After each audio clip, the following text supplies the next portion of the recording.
What's up? Your video's kind of choppy. It's not coming in like very well. It's not me. Do you see that on your side? No, it looks fine on your side. Oh, yeah, no, it's like stuttering. Yeah, try turning it on again. Aleph says it looks choppy too. That's on you, buddy. Hang on.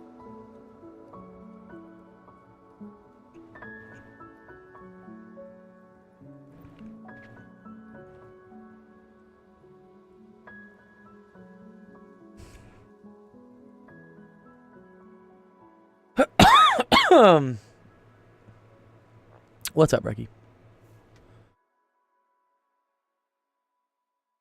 How about now? Ooh, yeah, much better. Ooh, yeah, you're fluid.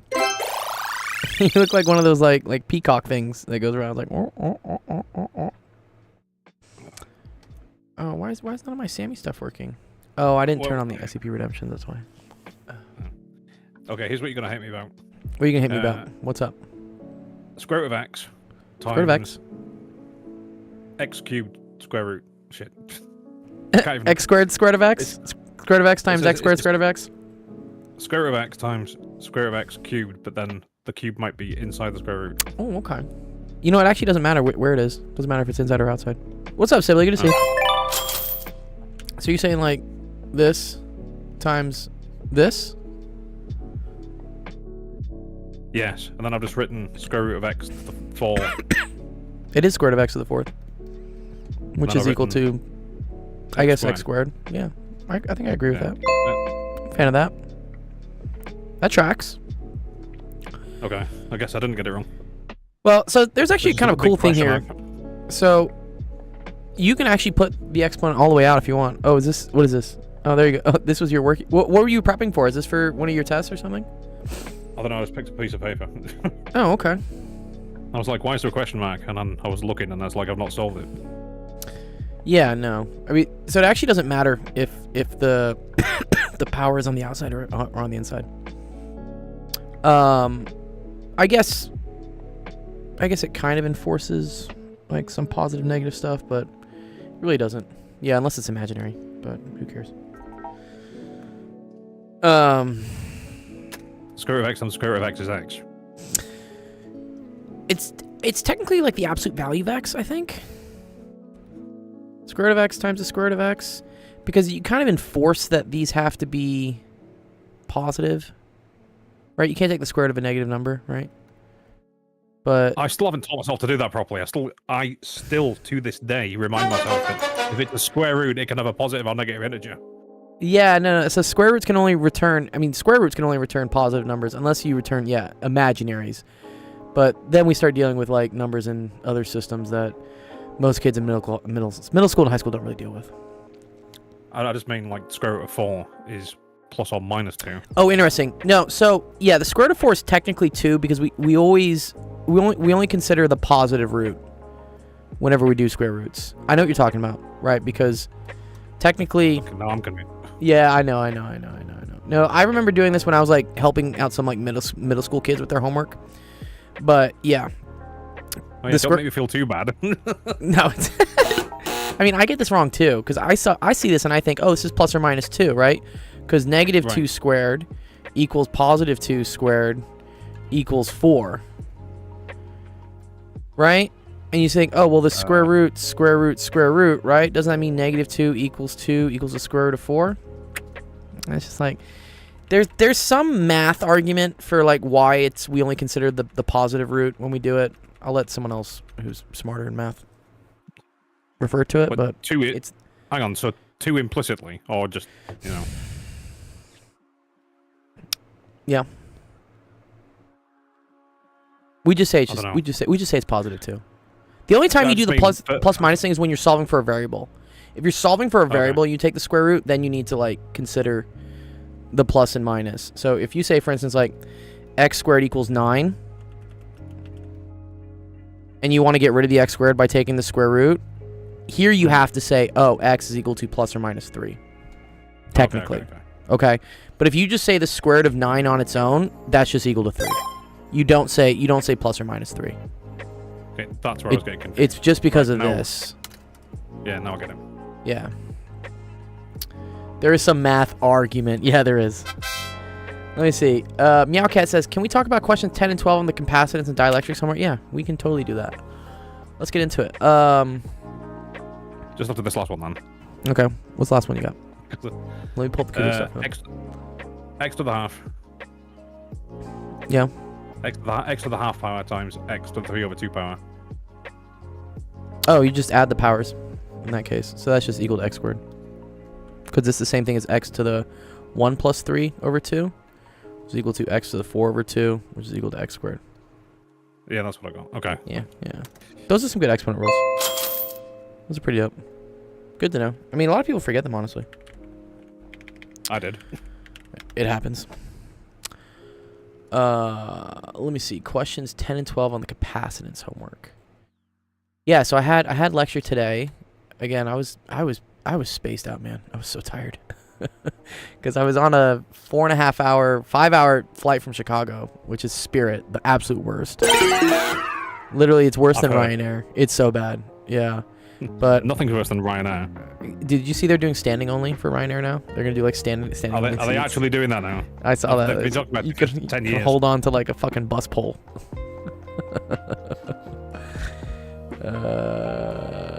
The plane will crash and everybody will die. Yeah, bro, I'm starting to, dude. I usually never get nervous when flying, but recently I kind of have been, just because I don't know, man, dude. There's too much weird shit in the news that just like keeps happening, and I'm like, excuse me, are accidents up, or are we just more attuned to them right now? Like, The more people there are, the more flights there are. The more flights there are, the more likely there is to be a crash. Yeah, more likely, I guess, you are to see one, like in a news article. I don't know. I guess there's just been like a lot of close calls. Like that one plane just like fucking went down in DC, right? That hit the helicopter. And then there's another one recently. Like some Delta pilot apparently had a near miss with a B-52. It's a massive plane. Yes, it is. Like, how do you not see a B-52? How do you nearly crash into a flying building? Yeah.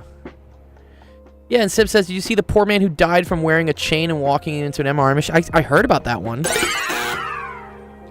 Right. Yeah, also, yeah, someone, yeah, Right, MRIs have very strong magnetic fields, you know, yeah. I mean, there's a... yeah. If someone's going to die from that, let them. Yeah, that's Sensei's gonna say that's kind of natural selection, unfortunately. But also, like, no one should have let him next to that. Like, they say in so many warnings, like, do not bring metal next to an MRI. It generates, like, extremely strong magnetic fields. It's like Magneto. Did no one watch X-Men? No? I don't know. Yeah. Okay, two infinitely long straight wires have a cross-sectional radii A. The distance between their axes is B. What is the capacitance per unit length of the system, assuming B is much greater than A? Cool. I don't know. Oh, we'll try to figure it out, I guess. B is much greater than A. What's up? I've only just noticed TPG's comment. What? Which? Oh, the argument. For future reference, don't get arguments confused with oh my god. Parameters. Even I've forgotten now. Functions? Yeah, don't get arguments confused with parameters. There you go. Args and params. Okay, so I think we have like... Oh wait, sorry, no, they have the same radius, right? They're located at distance B from each other.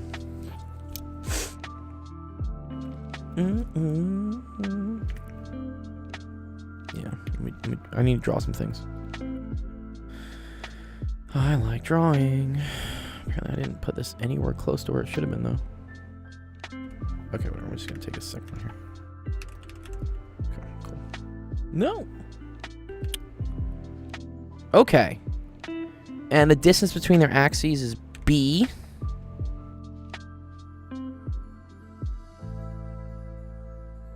Length is B. And then they have... What is the capacitance per unit length? So... again, I'm not even looking at anything. I'm just doing this off the top of my head. Q equals VC. So capacitance is equal to Q over V. And then if it's capacitance per unit length, right, we divide by L. This is Q over L. Q over L is usually like a lambda, right? This is charge per unit length. So we can say C over L is equal to like lambda V. All right, and let me see what the answer choice is. What do I get to play with? Oh, nothing. Oh, okay. So lambda's got to go away somehow. Okay. Thank you. I will drink some water. Bless you, Sam. It's pronounced water. Water. Okay.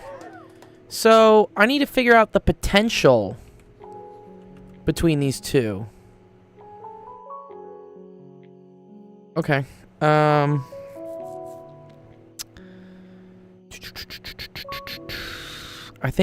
don't think are we gonna deal with A? Is A in my answer?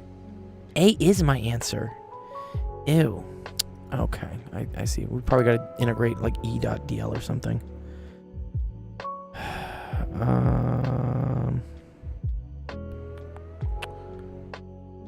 Okay. They're wires. So if they're wires and they have charge on them, charge is always going to be congregating on the outside. Okay? We cool with that so far?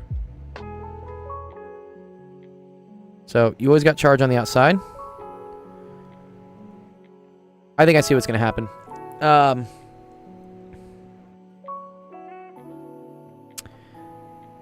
I wonder if I want to do this with the infinite. No, let's do it with Gauss's law. Screw it. I'm going to do it with Gauss's law. I'm going to figure out what the E field here is.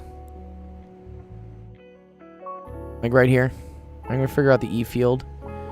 And then from that, I think I'm going to figure out what the potential is by doing integral of E.dl. From probably like from here to here or something. And then from that, I can then probably figure out what C over L is, because I'll have this, and hopefully this will have a lambda in it, I think. I'm spitballing. Okay. All right, so let's say for an infinite line of charge, right, for the cylinder thing, we know that E times 2 pi RL is equal to Q enclosed, which Q enclosed that case is like lambda times L over epsilon naught. And so I get that E is equal to, L's are going to cancel. 1 over 2 pi epsilon naught, and then it's going to be 1 over R. This is the E field due to a line of charge. And if we're looking like somewhere outside it, okay. So then the potential is defined as integrating the E field from some location to some other location. And I think I'm going to do that from, let me think. I'm going to do that from A to B. Yeah. Because there is no E field inside here, right? If this is a conductor, I say E equals 0 here, right? So I'm just going to take the integral from here to here. And I'm going to say that changed potential. And then I'm probably going to double it because there's 2 of them. So, yeah. Yeah. Okay, so let's integrate from A to B. And then I think it's negative, right? A to B, and then I think there's a minus dot dl. So this is equal to the integral from A to B negative, and then this is going to be 1 over 2 pi epsilon naught 1 over r, and then dl in this case is going to be dr because we're traveling this way. Let me just see if I get the right answer, and then I can go back through and kind of explain what's going on. So I think this is where we're measuring E field. And then I'm measuring R from here, I guess. Okay. This is going to be ln of R. So I'm going to get negative 1 over 2 pi epsilon naught, and then that's going to be ln of 1 over b minus ln of 1 over a. Sorry, no, ln of b minus ln of a, not 1 over b, sorry. ln of b minus ln of a, and there's a minus sign still up front. So this becomes a minus b, and then a minus b is a divided by b. So that's 1 over 2 pi epsilon naught, and then we're going to say ln a over b. And then, okay, cool. That's the potential due to one line of charge. Wait, there needs to be a lambda in there somewhere. Yeah, we fucked up. Sorry, there's still a lambda here. Sorry, still a lambda.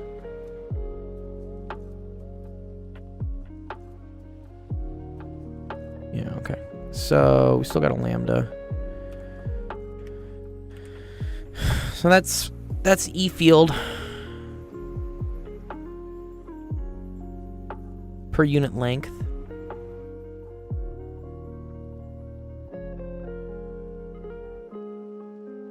Okay. And then I think I want to double this because this is the potential just due to one straight wire. Another straight wire would add up and then give another potential. Assuming that the wires are carrying like the same charge. Oh, did we say they're identical at all? No, it said infinitely long straight wires. I think you assume that the wires are the same. Anyways, okay, so... Or that, like, one has positive charge on it, one has negative. So I think there's another E field. I think you get twice. So I think you multiply this by 2. So then you have V is equal to pi over... Or sorry, lambda pi epsilon naught ln of A over B. This is like 2 wires. And then... Oh, C over L is lambda over V. So that's going to be lambda over pi epsilon. F equals Q. What's up, Dr. L? Unfortunately, not in this class. That's the next class for them. Oh, lambdas cancel. Okay, so I get pi epsilon naught over ln A over B is capacitance per unit length. Is that the correct answer? Pi epsilon naught ln A over B. They have ln of B over A. Uh-oh. What did I do wrong? Not ln of A over B. Damn.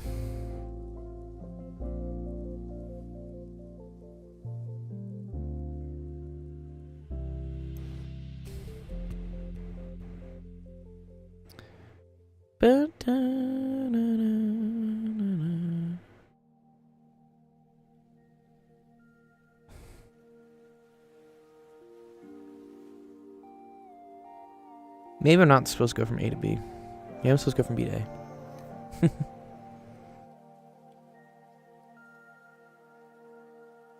Oh, wait a minute. B is not the halfway point. I'm so dumb. B's way over here.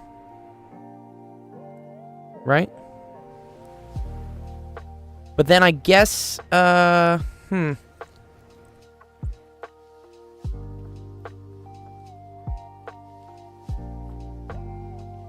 Okay.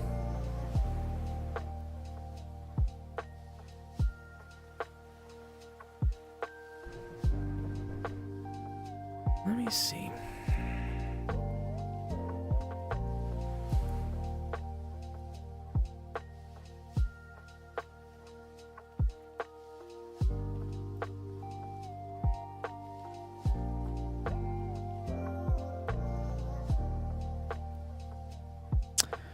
Okay.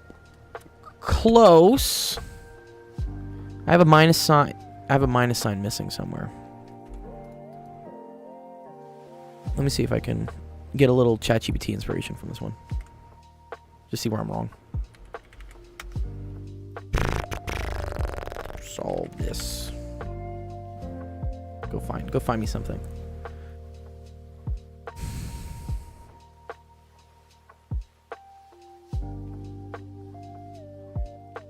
comes from simplifying arc Kosh. Excuse me? Dude, what? Okay, wait. So I ask, where'd that first result come from? Like, cool, arc Kosh, but where the hell did you get arc Kosh from? We haven't dealt with any hyperbolic trig functions in this class.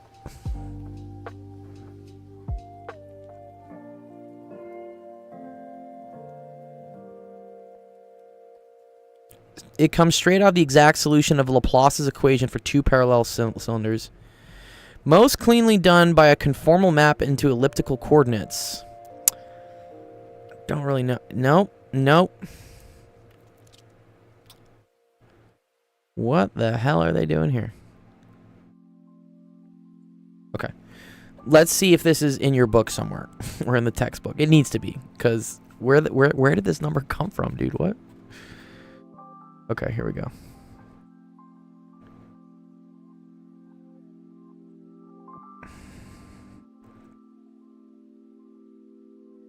Oh, V, they don't have a... I thought potential was equal to negative E dot dl. Right? I'm not crazy, am I?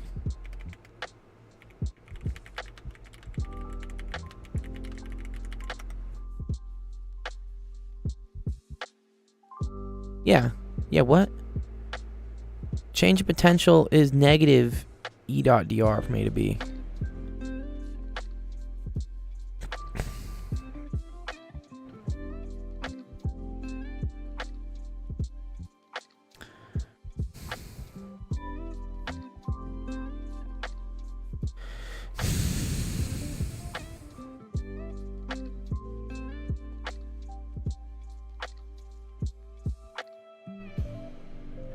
Okay, so I think they want us to take a similar intuition from what happens with the spherical capacitor case they talk about. So here we're doing like two cylindrical things next to each other. And so yeah, cool. I calculate the electric field in between, right? And here you get kq over r squared. For the cylindrical thing, you get k2 lambda over r. That's what we got. Integrate along the radial path between the shells. So this is going from R1 to R2.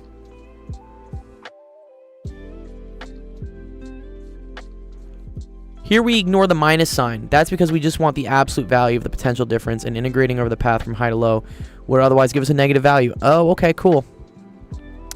Alright, and then they just do C equals Q over V. Okay. Okay. I don't really see where the Kosh comes in. But I guess this, right? Infinite line of charge, and then we get rid of this minus sign. Because we say,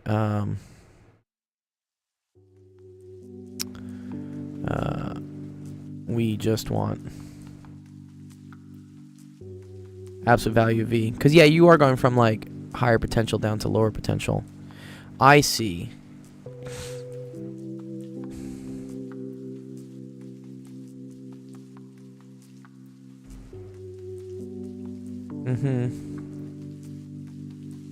Okay.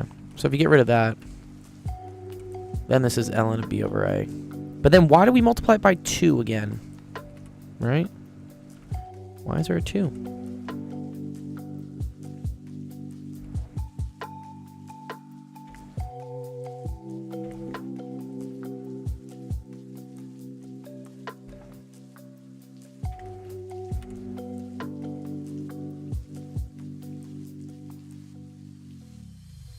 Here, voltage can't be 0 to infinity because it's two infinite cylinders, right?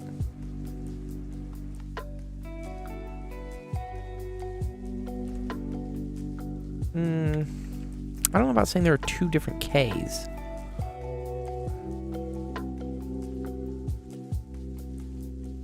Two different Ks.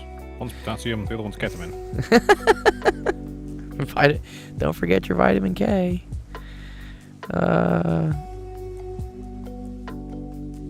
Ketamine, just say nay. We have 2, and then k is equal to 2 pi. Sorry, one second. Let me see. Let me get the answer choices real quick for this. I think my tiredness is just setting in. Yeah, k is 4 pi.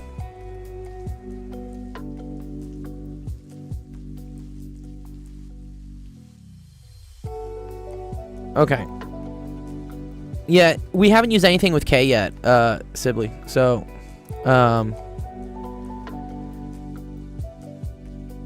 when we derive this, yeah, this is the same thing as 2k lambda over r. And this is the E field at a radius r for a cylinder. I agree with that.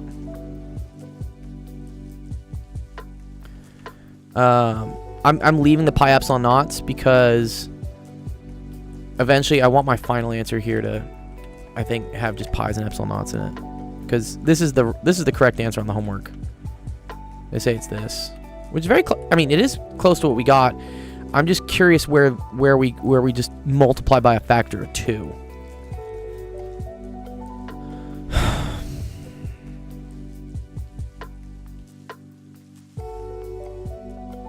Oh, you're okay.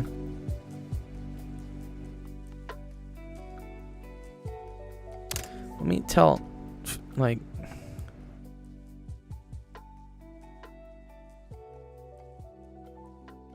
why are they using these ADAs and stuff, dude? Chill.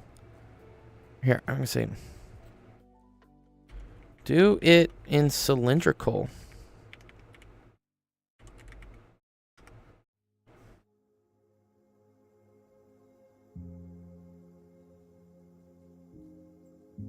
Or, you know, this may be on the web somewhere. Let's just go find it. What was it? Capacitance of 2... infinite wires. Yeah, here we go. All right, let's see where they got it from. Cinema Line, FX2.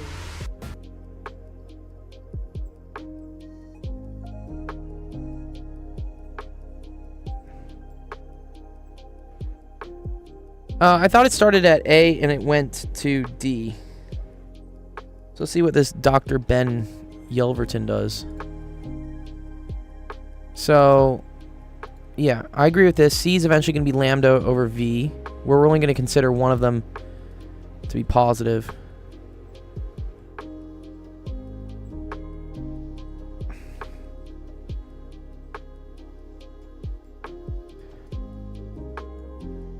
Yeah, so from each wire, 2 pi RE. Oh, I see. I see. The electric fields are adding, Dr. L. Do you see this?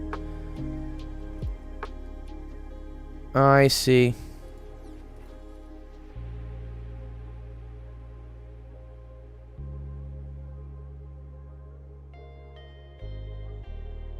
A to D minus A.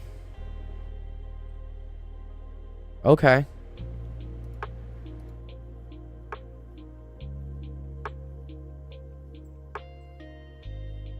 D minus R. Okay.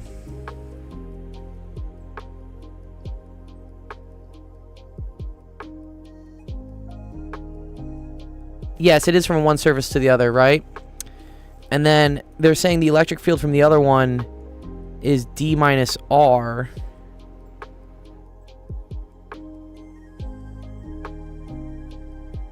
Uh-huh. I see. That's cute.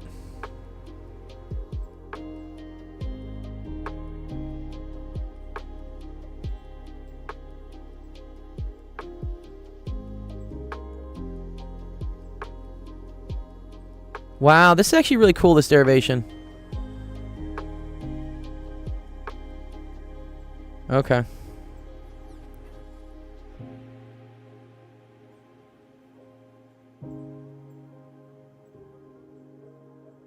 Yeah, they did. Yeah, they used it in the center one of the cylinders. Okay.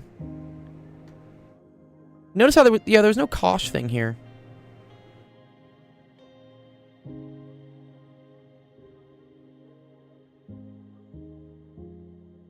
Yeah. Yeah, wait, what? Alright, here, Meowcat, just hang with me, I'm just gonna redo it. We were along the right lines, but, yeah, let me just read.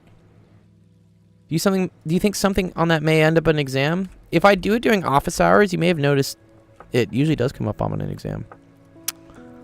Maybe.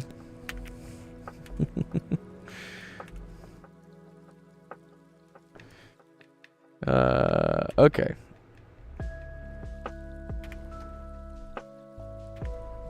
Yes, but yeah, if you pay attention during office hours, there are benefits to that. 1 second, move this out of the way. Focus. Do cocaine. Focus flakes. I didn't have any coffee this morning, man. Speaking of uppers. Okay. Okay. Let's define a coordinate system here. I'm just gonna define a coordinate system real quick.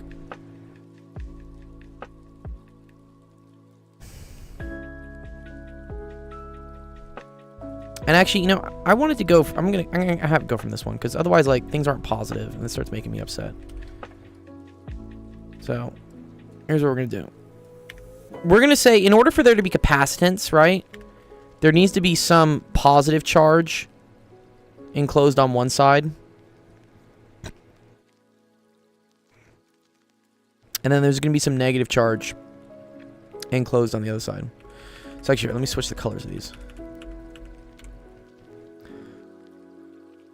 So you have positive charge on one of the wires. Alright, so this is positive lambda. And then you have negative charge on another side. We're going to call this x equals 0, okay? And then we know the distance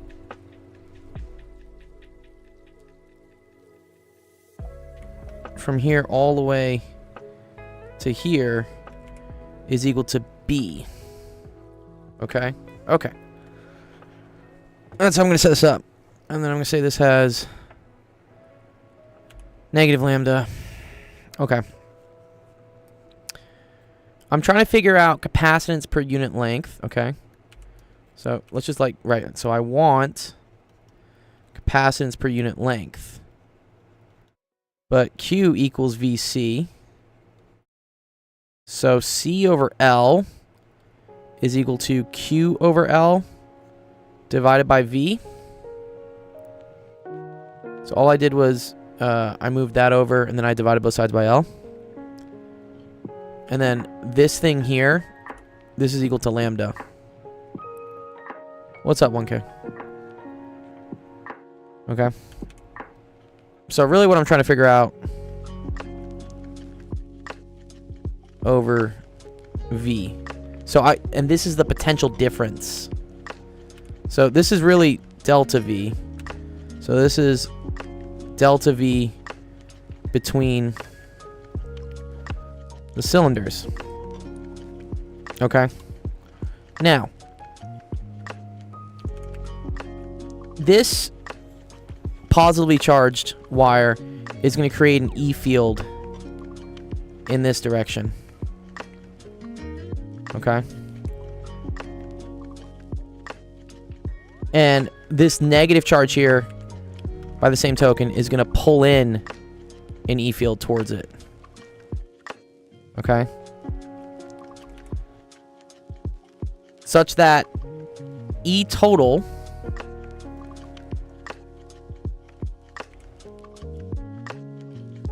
at any position X, which is really R, like away from here, okay, is going to be equal to E plus E minus.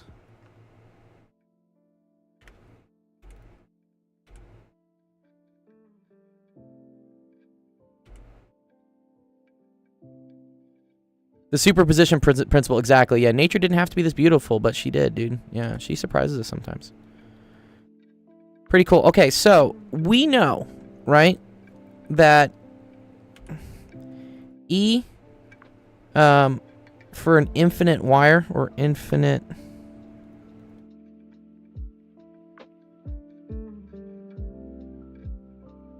Right?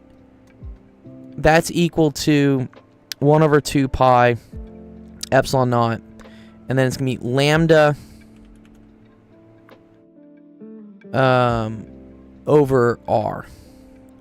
This is... We've derived this before. That came from Gauss's law doing this. E times 2 pi RL, that's the charge enclosed, is equal to lambda L charge enclosed over epsilon naught. So 2 pi RL is the surface. This is like the surface area of this thing. Yeah. So this is from Gauss. Okay. So then E positive, right, is equal to 1 over 2 pi epsilon naught lambda, okay, divided by x, right? If we're calling this x equals 0, the E field created by the positive charge here is just going to be over x. If we look at the E field created by the negative one, okay, that's 1 over 2 pi epsilon naught. There's technically a negative lambda here, but I'm just gonna make it positive because the E fields are gonna add. I don't want to keep like putting minus signs in places. But this is the difference though. Now, wherever you are, let's say you're located at some position out here, right? Let's say this is just x, okay? The distance to the negative wire is now going to be b minus x.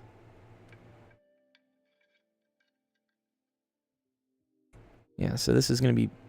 What's up, Pink Rose? This is b minus x, okay? So, if you're located at x equals a, right, that would make sense. Because b... no, sorry. You wouldn't be located at x equals a. You'd be located at b minus a. Maybe in a bit, Roman. I'm doing ENM right now. Okay. Let me make this a different color too, actually, sorry. Oh, but no. No. I can help with some quantum. Okay, let's say this is b minus x. There's a link down there, Roman. You should be able to see it. It's very, very easy to find. And if you can't find that, then you've got no chance at quantum physics. Yeah, yeah. Yeah, then when we have a problem. Okay. Unless you're blind and have no fingers. Okay.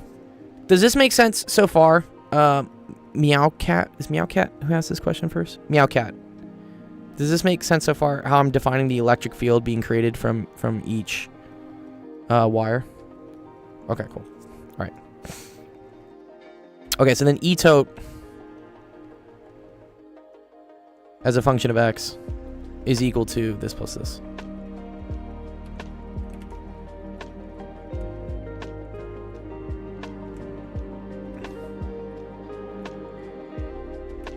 Someone send him the link. What do you mean there is no link? I'm pretty sure there's a link. Doesn't it just say like actualdiscord.com/submit? Or it depends which YouTube stream you're on. Oh, yeah, no. Well, actually, no, you should see it anyways. The Discord link's right there. It's on the ticker bar, bro. Do you see the ticker bar down there that says need help with a homework question? Go to www.actualdiscord.com/submit. Or discord.gg/actualedu. Yeah. What? I mean, no, it's a legitimate question. Like, I always want things to be like really obvious. If it's not obvious, then I guess I need to make it more obvious.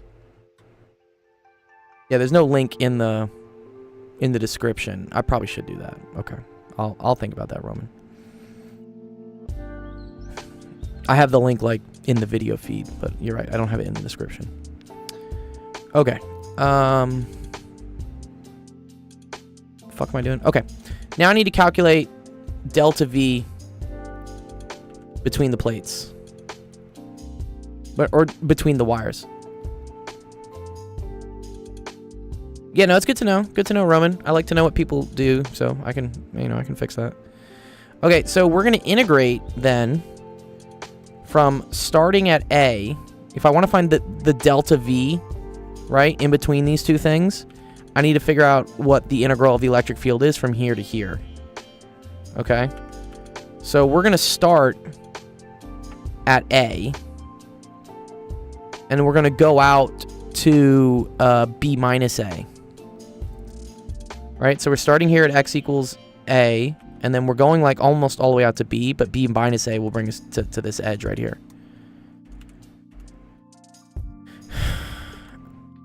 And then that's of all this. And this is dx. Okay. So now you can pull the 1 over 2 pi epsilon naught out, and the lambda too. Right, so this is lambda over 2 pi epsilon naught, integral from A to B of 1 over x, plus integral from A to B, and whatever, there's a parentheses here. And then this is 1 over B minus x. Okay, cool. And sorry, it's A to B minus A, not A to B. All right. This is now lambda over 2 pi epsilon naught. That's going to be ln of x evaluated from A to B. And then this is going to be negative ln of B minus x from A, I keep forgetting, A to B minus A. Yeah. And that's because there's a chain rule, or like a U sub on, and this is also dx, sorry. Okay. Okay. Lambda over 2 pi epsilon naught, and then you have ln of B minus A divided by A, because that's what happens when you subtract the two logs.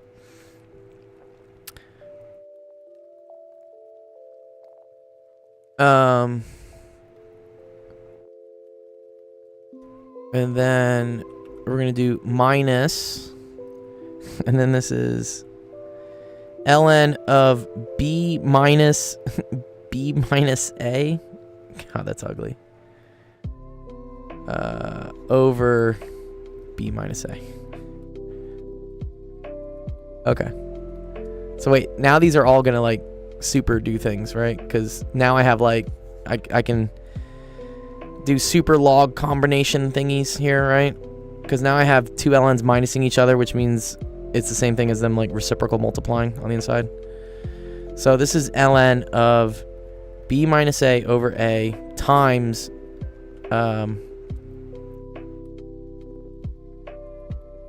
B minus A, right? Yeah. Over, and then that's B minus B, so it's just over A.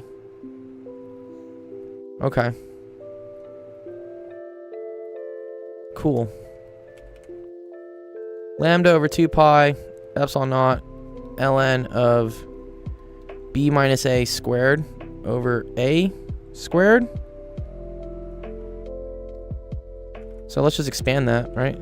So that's B squared minus 2AB plus A squared all over A squared.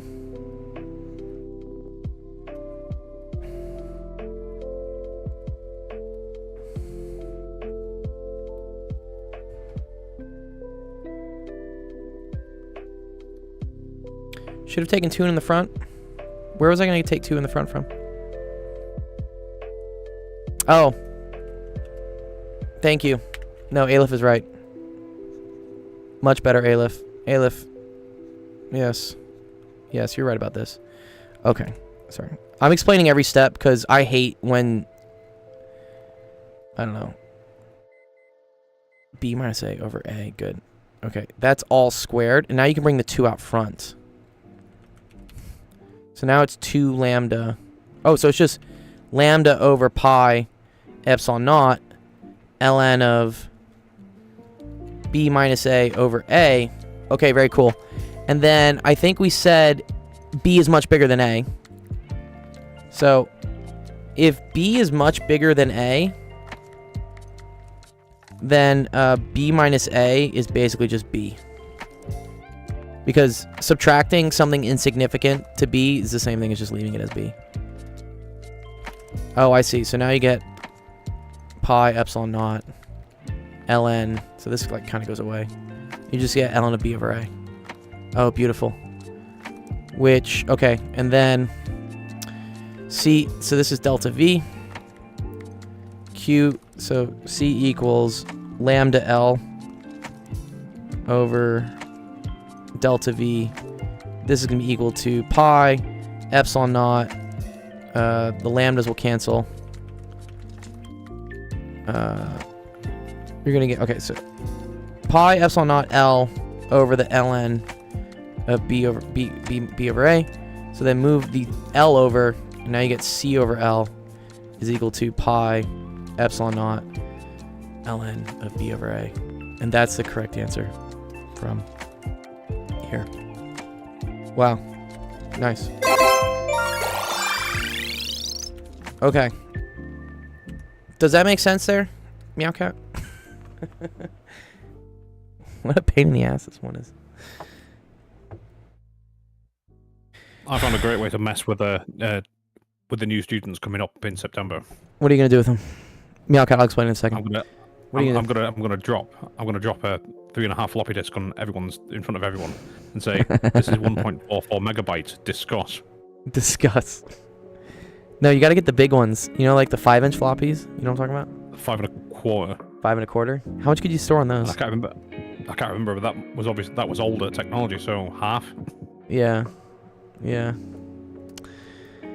Meowcat says, can you explain why we don't have a negative lambda on the second wire? Yeah, sure. I got rid of the negative lambda because I know that the electric fields have to add here, right? If I put a minus here, now they're going to like subtract from each other. They should be adding. I think the minus comes from, so let's remember this is r vector r hat, right? And so technically for this one, like r hat points in this direction for the negative one, right? But I know the electric field needs to point inwards. So it's like I'm putting a negative on my R almost, right? Does that make sense? Like b minus x is the same thing as negative R for the second one. So if I do yeah. Okay. Good. Yeah.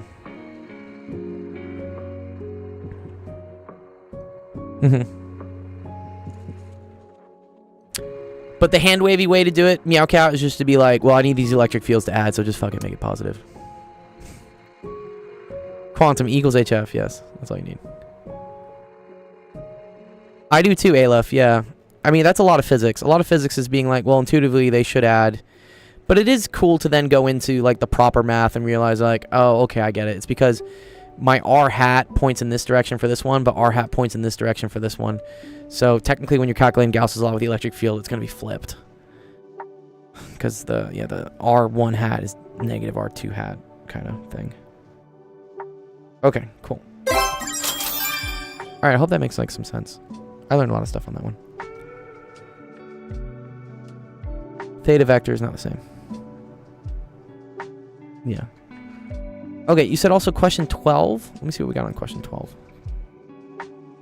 Oh, this one's a mess. I feel like... I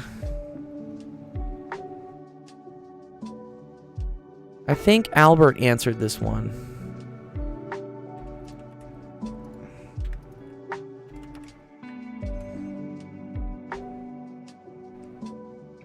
Let me see what Albert wrote, just so I don't have to reinvent the wheel.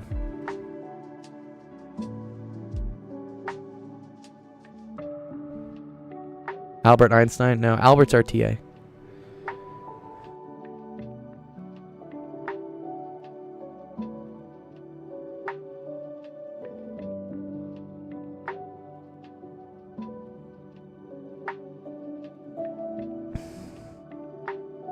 Oh, okay. I see what we're gonna do. Yeah, the shortcut. Okay.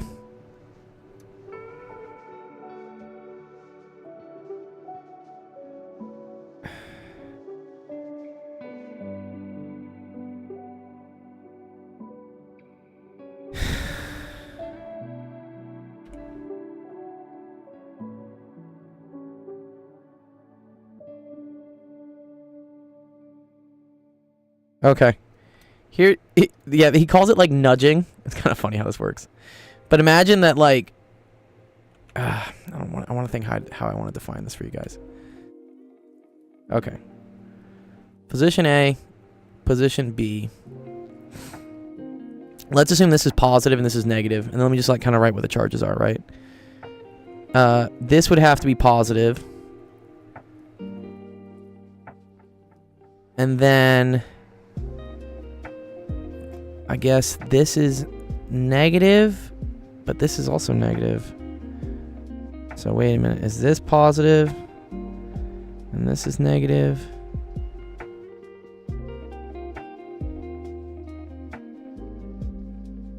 Oh, but look, this is a positive side connected here. This is a negative side connected here. Fascinating. No, let me not do that. Okay. Let me try to draw it this way. Let's say this is A. Okay, I know A has to connect down to a capacitor here. C1.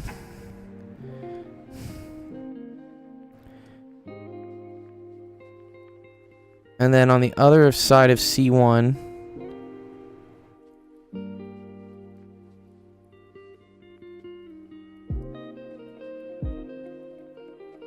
there's like this, but then this also connects back to this. It's a C2.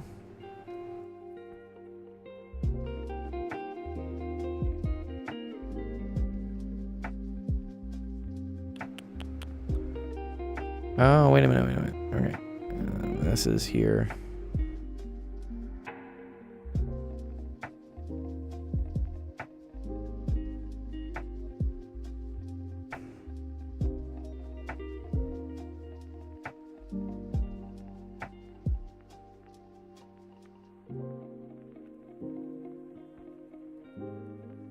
Oh, this is hard to picture.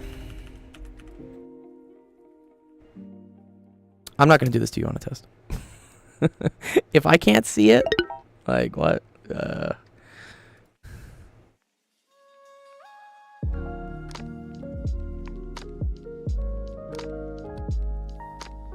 Oh, wait. I'm missing capacitors. Wait. Which question was this? Oh, I'm thinking of a different one.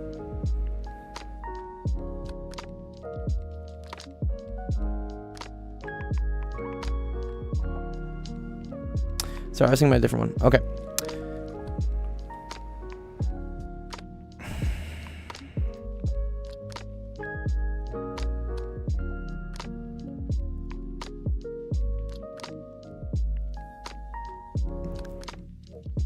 What's up, Sib? Hey, Dr. G, could you quickly explain what those black dots are? Like, I Oh, think they're just Albert was connection saying- points. They're just connection points. You're talking about these? Yeah, he was saying like you could add more wire or whatever. That's what the part I didn't understand what he was talking about. Like, is that actually physically blocking C1 from connecting to C2? Because that's why it looks like. Oh, no. Oh, they series- connect. No, these definitely connect. The issue is that like this side is also technically connecting over here as well. Because so anytime something like goes through like wire, it connects with it. So, oh, you want to say something, Aleph? Yeah, sure. Q.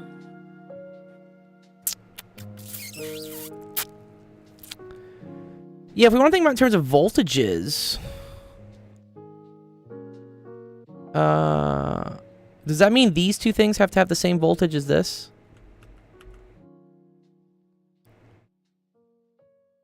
I'm not sure.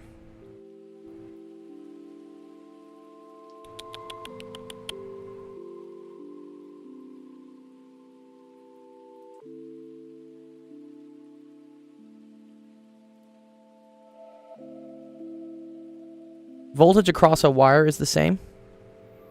Well, yes. Oh, I see. Yes. Okay. All right. I think I see this now. Okay. They want the voltage difference well, they want the capacitance between A and B. So I think eventually we're going to think about what the voltage is and what the charge is, I guess, on them. So let's call this like V plus, and then this is V minus. Then anywhere along this wire, if there's nothing else on it, that must also be at V plus. So that tells me right away that this is at V plus. So this is also at V plus, right? And then right before this wire, right before this plate, that's at V plus. That tells me this is at V minus. And then this is V minus. And then this is V minus. And this is V plus. Do you not want to be a speaker, Aleph? You don't have to be a speaker. I can move you back to the stage. Actually, I forgot how to do that.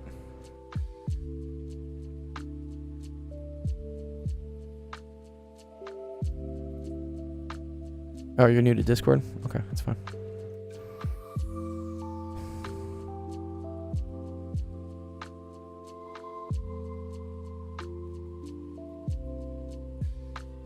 Oh! Oh, yeah, okay, I think I see it. Okay, so wherever this thing is connecting to the plus, right? That's every bit of the capacitor is there, so watch. So, for C1, which... Let me kind of like show, right? C1 looks like this, right? I'm going to pull it down and like rotate it... rotate it like this way. Okay, so let me like try to so I had it like this. What's up? There was a piece of software, I forgot exactly what it was called, but that's the point of this. It was like a circuit diagram drawing software. Yes. You can move things around. Test the circuits on. Hello. Yeah. What's up, Ethan? So this comes up, okay, right? So this is all connected right here to A, okay? But the positive side from this is also like lifting up these two. So it's also connected to V plus of C2, and it's connected to V plus of C3. And then look, the minus sign and the minus sign from this one are now connected to each other. So that means this and this are connected to each other, right? That's the minus sign of C. So that's like V minus from this side. And then for C3, right, these two minus signs are also connected to this minus sign. Ah. Okay.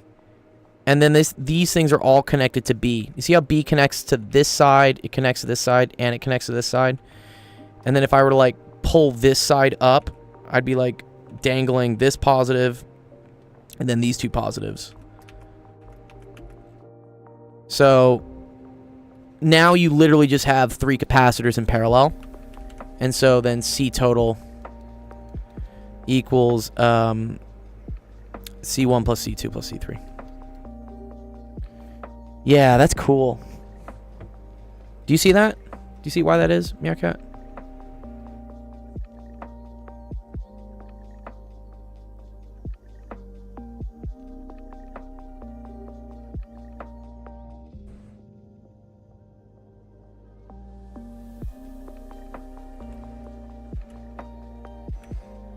Yeah, say that again.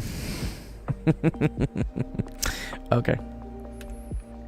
I'm going to mark this point here as positive, okay? And anywhere along this line, as long as it doesn't like go across a component, it's also going to be positive. That means this is positive, right? Straight there is positive. Keeps coming this way. That means this is positive. That means this is positive. Okay? If I come from point B here, which I'm going to call like the negative side of potential that I'm measuring, then that's going to come here, make this negative. It's going to come up here and it's going to split so that this is negative and this is negative. Okay? Now what I see, right, is that A is connected to the positive end of C1. It's connected to the positive end of C2. And it's also connected to the positive end of C3. Right? With nothing in between. Right? Wire does not count as in between. As long as it's like going to things, you can always like shorten the wire.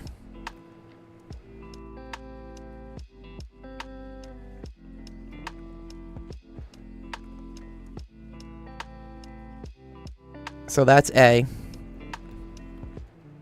And then B, which is negative, okay, that connects to C3, and then it splits and also connects to C1 and C2.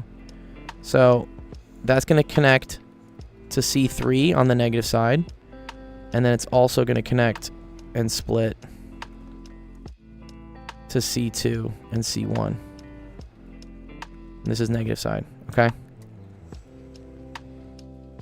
So now there are 3 things that are in parallel, right? Because the minus sign of all these things are connected to the same point, and the positive signs are connected to all the same point.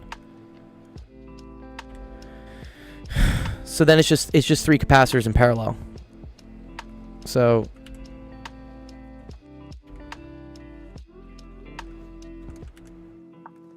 here, let me make graphs.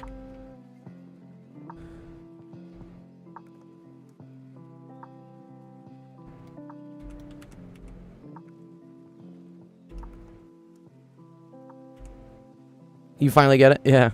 It's okay. So, again, anytime you have all the positive ends connected to a single point and all the negative ends connected to a single point, this is parallel.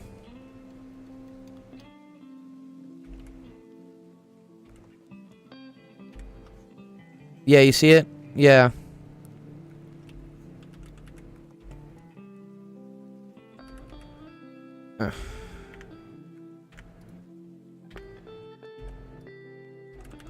But anytime you have like positive to negative, positive to negative, positive to negative, that's series.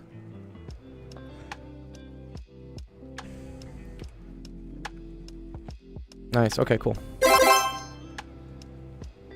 Yeah, this is tricky. That's a tricky one.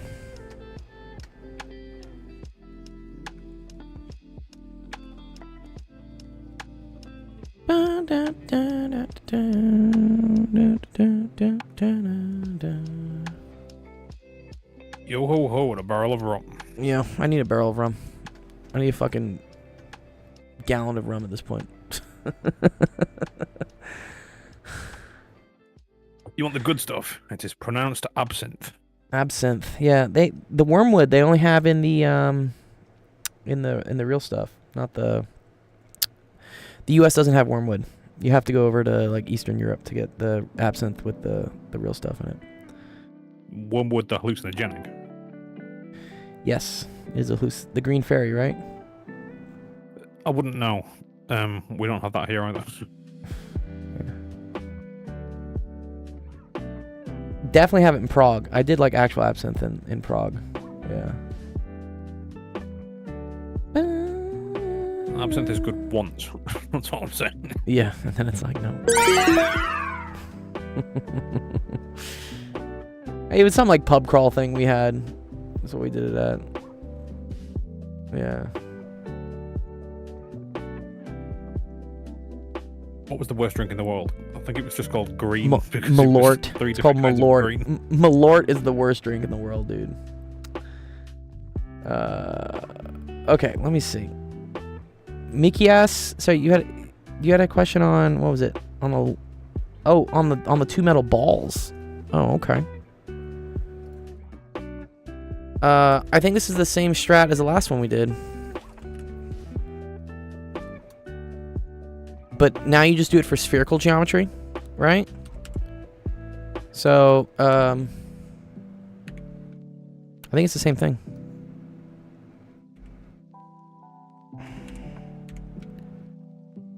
Right? If this is A,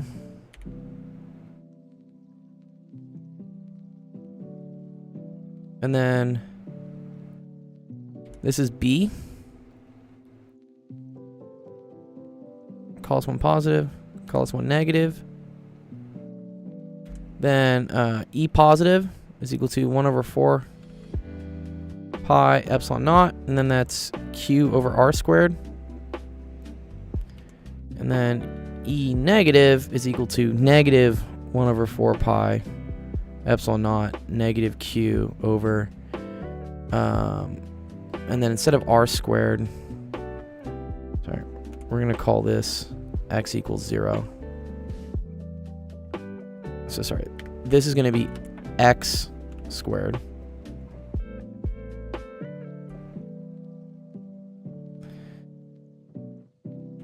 And then this one is going to be B minus X squared. So the minus signs will cancel out. And then you got to integrate it, I guess. So do the integral from A to B minus A. 1 over 4 pi epsilon naught. I guess there's a Q in there as well. And then it's 1 over X squared plus 1 over B minus X squared dx. Okay. So then that's negative 1 over X from A to B minus A plus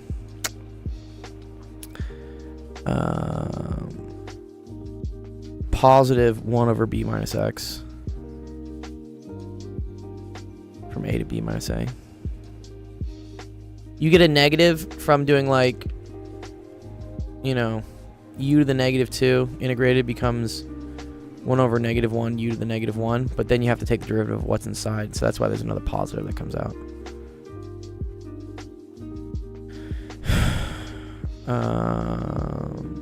What's up, 1K? So then that's Q over 4 pi epsilon naught. That's going to be negative, or so I'll just switch the bounds. So that's 1 over A minus 1 over B minus A. And then this is plus 1 over A minus 1 over B minus A. Oh, fuck. I need a... I was hoping one of them would subtract.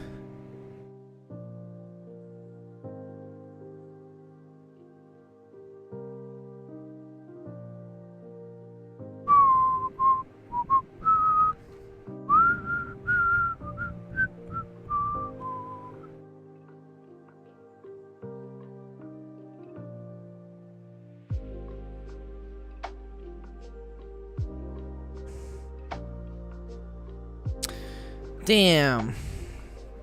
They do tell us B is much bigger than A, though. So if B is much bigger than A,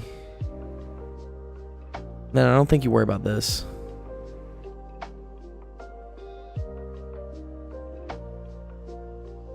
So then I think it's Q over 4 pi epsilon naught, and then it's going to be 2 over A minus 2 over B.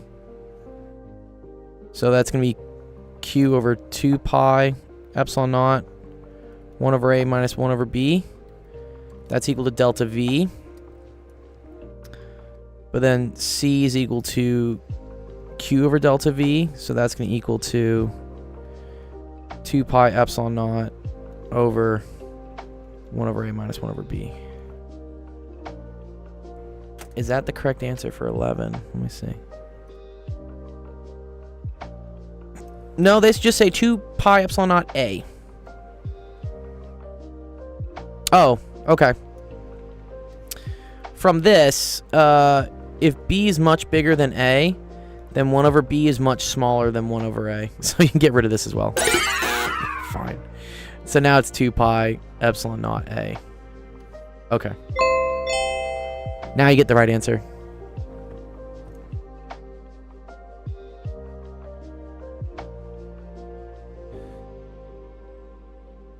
Aleph says, how much of a Q is left? How much money can you tutoring 2.5 to 3 hours a day. Honestly, I mean, it varies wildly. I'm getting paid $0 for this. This is just free. I mean, part of it's baked into my office hours I do anyways for UCLA, but depends on your clients. Depends where you tutor. Depends if you tutor in person. If I tutor someone in person around affluent areas in Los Angeles, you can get like 120 an hour, maybe like 140. If you're just trying to join the endless swarm horde of people online that tutor, you're probably gonna get like $10 an hour. Especially now with ChatGPT, it's just having an online tutor. I don't think is as valuable of a thing anymore. I would almost say you kind of have to teach for free online, because otherwise people can just get help somewhere else. Unless, again, you have like a reputation and like you're doing one-on-one stuff, but that takes a lot of time.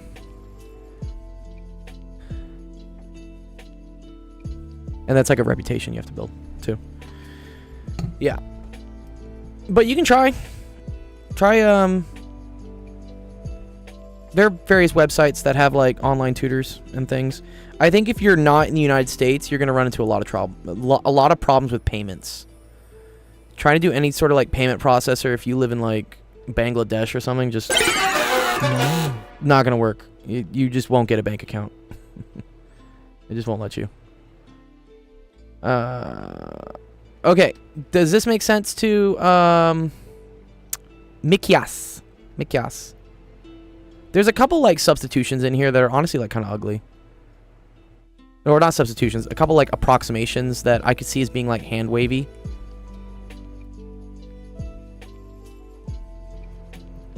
Fedekai says, I'm a little bit confused over questions 8 through 10.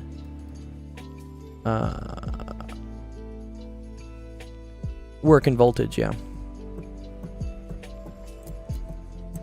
Well, electric field always points away from charge, okay? And then potential difference is always integrating between 2 points. And like depending which way you're going, that's sometimes in the direction of the electric field or not in the direction of the electric field. So here with 2 metal balls, which again we assume one is positive and one is negative, the E field is always pointing to the right. So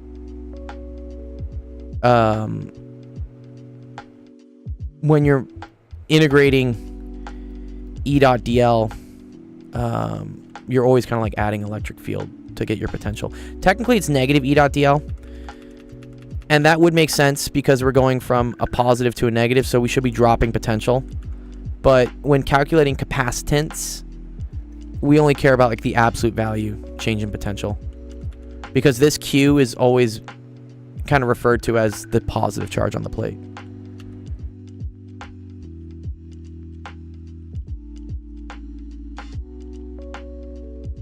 What about Canadian? I have no clue about Canadian. But probably also difficult because you're talking about US to... Just anything international with money just doesn't work. Unless you start finding clients that are going to pay you in Bitcoin. Which probably won't happen. Fedekai, also, when it comes to why we can approximate the voltage for a shell or a sphere as a point charge, what would be the difference between the inside and outside for conductors and insulators? So if you are outside of a shell or a sphere, measuring any sort of electric field outside of that, you can assume it's a point charge. When you're measuring the electric field inside of it, however, now it matters whether something's an insulator or a conductor. If something's a conductor, there is no electric field inside because there's no charge inside, right? All the charge is on the edge. So, yeah. If you have...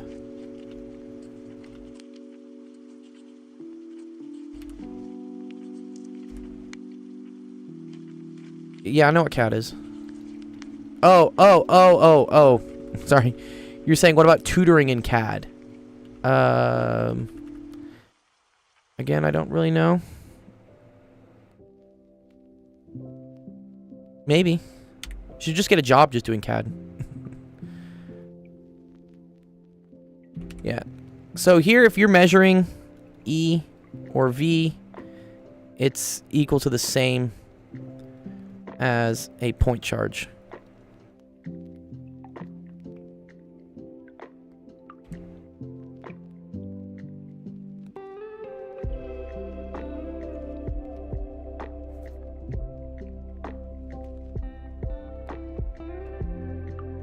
Oh, okay. Yeah, so the positive and negative charge thing for potential energy, potential energy or potential.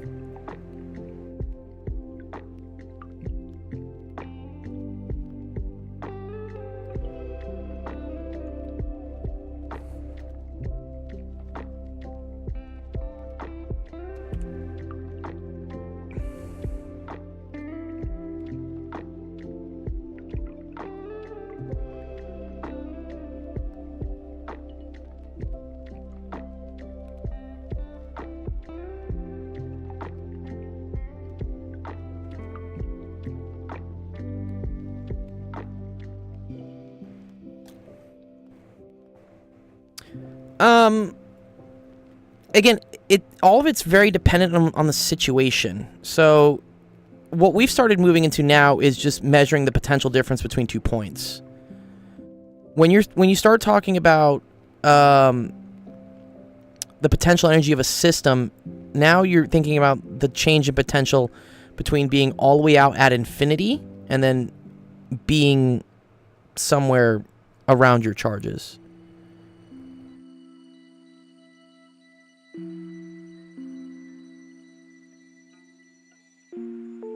Oh, okay. Work equals negative grad U. That's always from the force. It's from the field. The field is the external force. I don't think everything we've been talking about so far has been forces due to fields, right? Like Coulomb forces.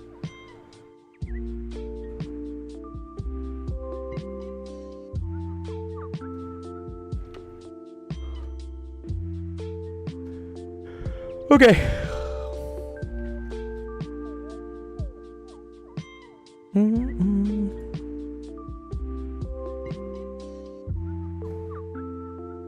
So, yeah.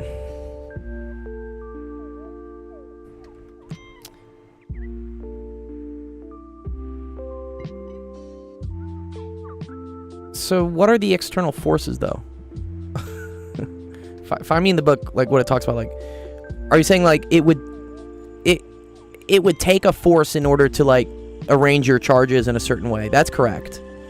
That's not, I don't think that's a negative. That's a positive. The potential energy of a system is equal to the amount of energy an external force would have to do to put the point charges together. That's the negative work that the electric field does when the chargers are being brought in. So if you have like a positive charge and another positive charge, and you want to know like the potential energy of the system, right? That's equal to the work done by, an external force. Which you would have to do positive work, right? Because you're exerting a force that's in the same direction as the distance when you're pulling it from, again, zero potential, which is out at infinity, into here. Yes. Yeah. The work done by the field, well, think about it. So this thing has an E field that points in this direction, right? And so it has a related, like, F is equal to, like, QE that acts on this. But that force is opposite to the direction it's being pushed. So in this case, this will get you negative work. This will get you positive work.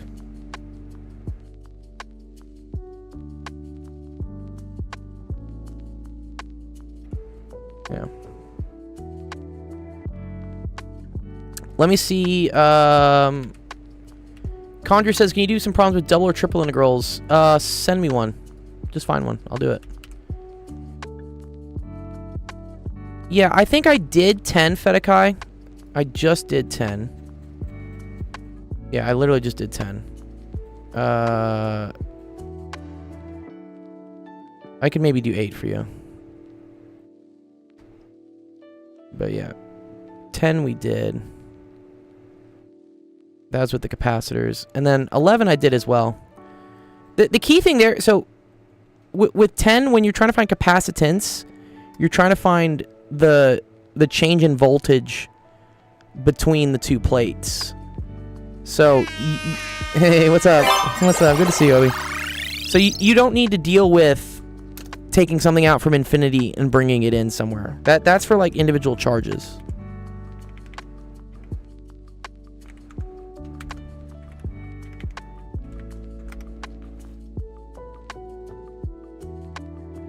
Oh, you mean the homework today? Oh, what's the homework today? Send me a screenshot. That's always, yeah. Don't have me like hunting through which homework it is. Just send me a screenshot. I'll do it. Good to see you, Obi. Okay. I think one of y'all asked. Superhero. What would your superhero be? What would you be? If I were a superhero, I'd be racially insensitive man. Racially insensitive man. Oh look, there's Ching Chong Chinaman. Oh god. You know that that one girl from Love Island got like kicked off because she said, what was it with the eyes things? She's like, my eyes get a little this. I was like, stop. Sibley, was this you? You asked this one? Yeah, exactly. Yeah. I can do that because my eyes do look Chinese. My eyes do look Chinese, right? And then you're like, is it really racist? Because I mean, that's just like how certain people look. Like what? Like chill. I, like most Asian people, well, other Asian people. Wait, how does that work? I have heavy epithelial folds. Asian people have heavy epithelial folds. That's why our eyes look like that. Yeah, there is a biological reason. That's why the English can tell that I'm not English because I don't have their eyes. Is that why you're Scottish? It's because the geography is different in Scotland. So it's okay. colder. It's colder, more icy. Yeah. Sunlight. It's weird angles. Yeah. So we don't really have sunlight. I didn't see the sun until I was 10 years old. Oh my god. You know, it's funny. The further north you get, during certain seasons, the sun actually like stays out forever. Pretty crazy. Like I was in Michigan this weekend, and which is pretty far north. It's almost up by Canada, and sun didn't go down till like 10 p.m. I was like, what?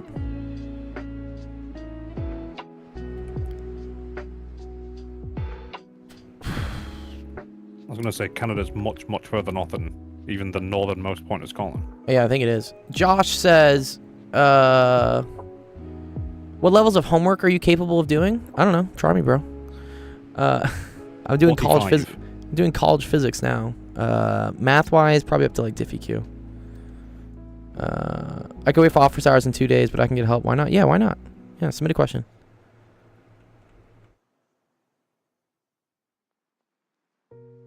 Okay. C.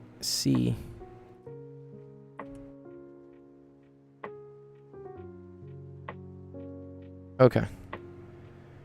And then, okay, so now I need to like worry about what the hell's happening with this one again. Oh, you want to see something cool here? Sib, watch what happens here.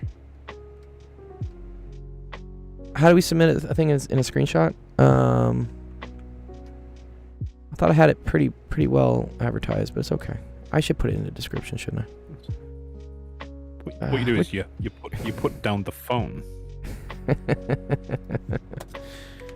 and you use adults' machines, not children's machines like mobile phones. There you go. You can submit it mobile, but there you go. That's how you do it. That's how you submit a screenshot. Gay. I should have that one. Gay. Okay. I love that. Yeah, where's that from? Parks and Rec? No, it was oh, dude, I've even forgot the guy's name that says it. Oh, it's He's like Seong quite Young famous dude as something. well. Yeah, he's on Yeah. The Hangover. All right, watch this, Sib. Do you see how like this end of this capacitor connects directly with this end of this capacitor? That's like these two. So these are gonna connect.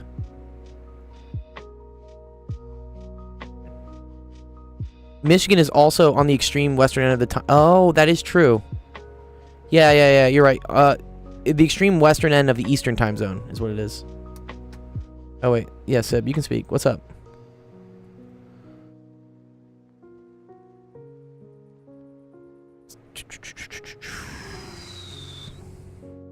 Oh, is your mic working, Sib? Doshibashita. Oh, I was going along with what you were saying, but I don't want to get too off topic. I know you have a lot of questions, but What's up? those questions. Yeah. What questions? What's up, Sib? Can you hear me? Yeah, I can hear you. Yes. I can hear her. It's a little quiet. Let me boost her up. Oh,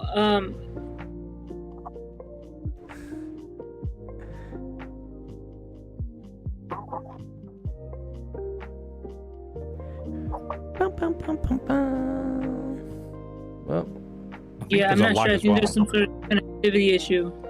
oh, okay. Maybe try here. I'm gonna try putting her off the stage and putting her back on the stage. How do I thought I could move people off the stage. Why can't I do that now? Okay. Try coming back, Sid. What did you just disconnect her? Yeah. I didn't disconnect her. I think she disconnected. Okay. I think there is a lag between you and me as well. Is there? Slight. I think But it's very... No, I can hear you pretty on point. Hmm. Let's see. Sib is back. Test. Yeah. I hear a little bit of a lag as well. Okay.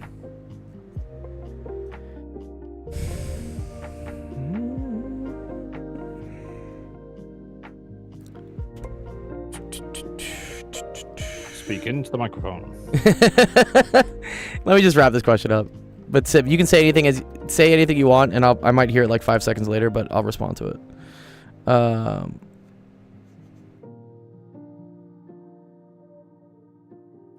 We can only go so far with technology these days. This is why I do like teaching in person better, but for whatever reason, this is what they wanted. Very cool. I see how this works now for this one.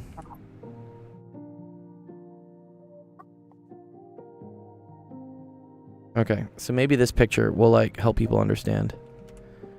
And then I know you haven't written the test yet, but I was wondering, for those questions that are weighted.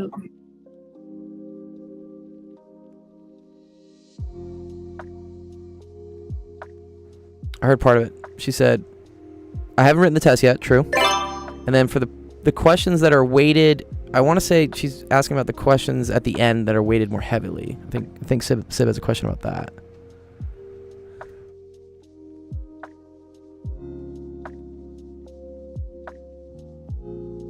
Are you hearing that latency sound from Sib? Like No. mechanical kind of sound? It sounded kind of mechanical. Yeah. Yeah. Yeah. I think it's probably Sibley's connection. My connection's doing. I'm submitting to like. Oh, I'm sorry. You're good. It probably It's was not your me. fault. Yeah, it's not your fault. It's the internet. Yeah, it's the internet's fault.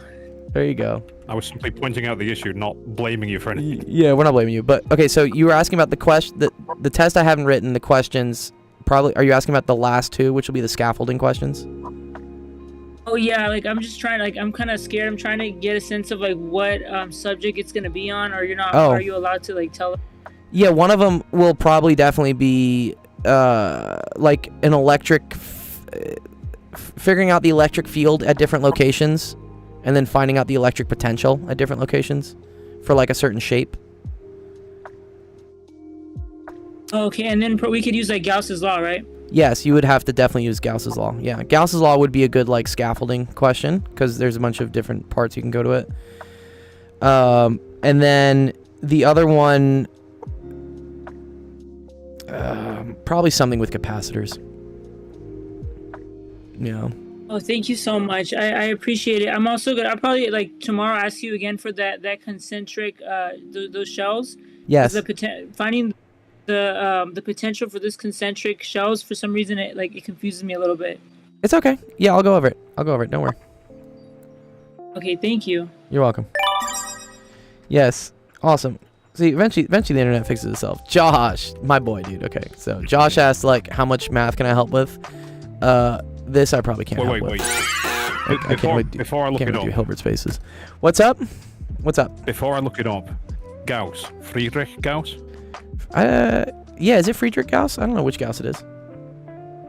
Okay. Yeah, go look it up. I was just gonna ask before I looked it up. What class is this for, Josh, dude? What is this? Prove that T is a Hilbert Schmidt. Only of yeah, I don't know what this stuff is. This is probably discrete, right? Or is this like?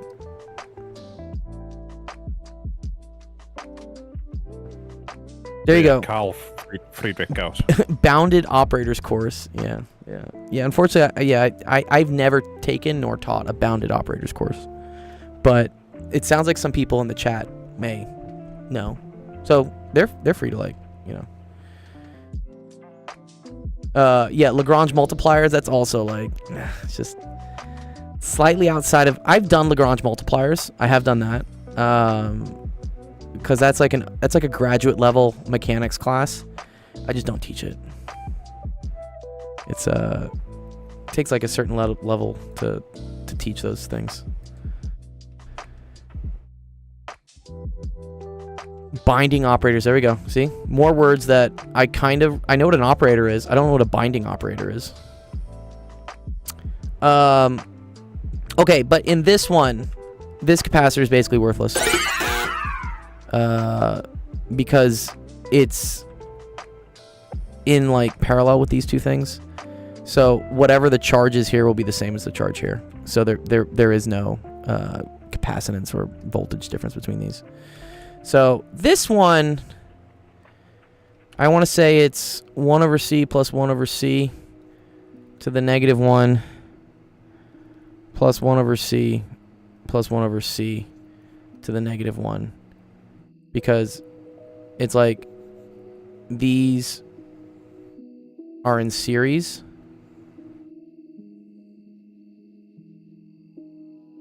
And then you have two series which are in parallel with each other. So what is that? That's C over 2 plus C over 2 just equals C. Is that right? The answer is just C? Silly. Yeah, the answer is just C. Wow, that's cool. Okay. What's up, Fem? Fem, do you know anything about Hilbert space operator things? This is what someone asked me on my stream.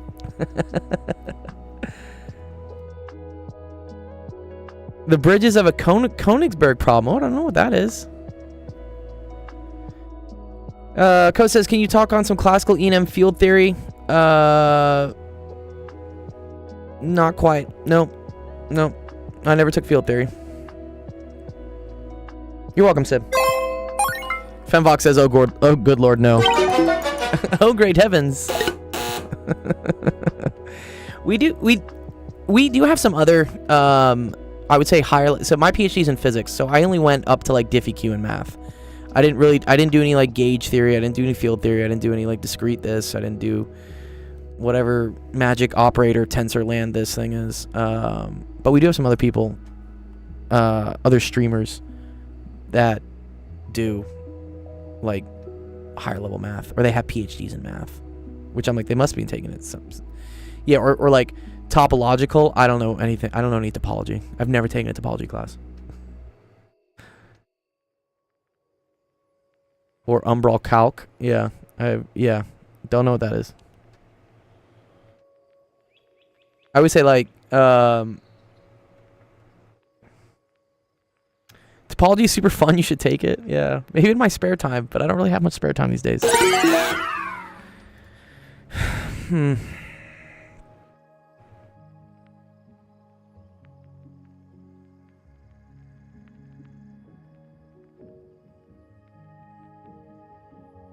You're trying to derive the Maxwell distribution?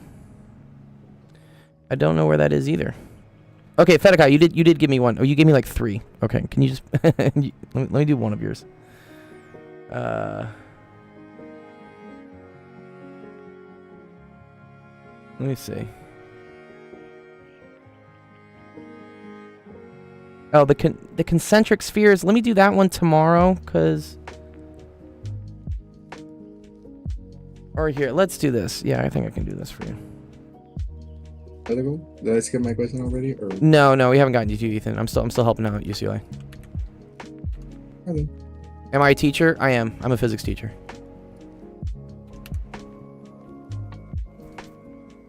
Yeah.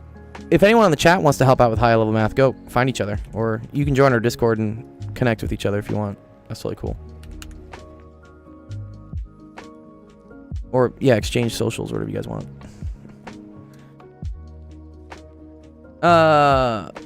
Okay. Let me see. A point charge Q. Yeah, you're good, dude. Appreciate it, Co. Outer radius RE2. What's the electric potential at the center of the small? I'm assuming R is less than R1. Okay, cool. So you got to figure out what E fields are everywhere, right?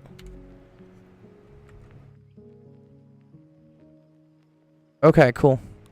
So there's Q in here. Conducting shell. Okay, so the first thing you got to do, Fedekai, is you got to figure out where the electric fields are everywhere. So for R is greater than R2. So when you're outside here, anything here looks like a point charge. And so E is the classic. E is equal to, I'm going to use K. KQ over R squared. Okay? And that points in the R hat direction.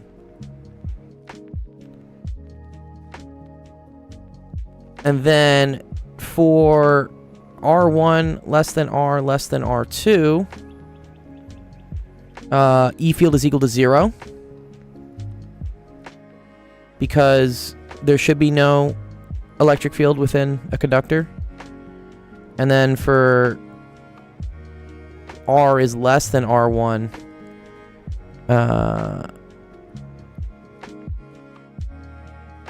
should have the same thing, right? E is equal to KQ of R squared.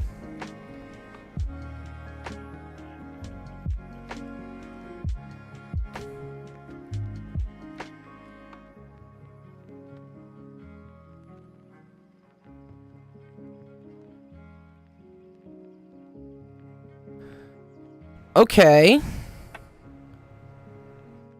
And then in order to figure out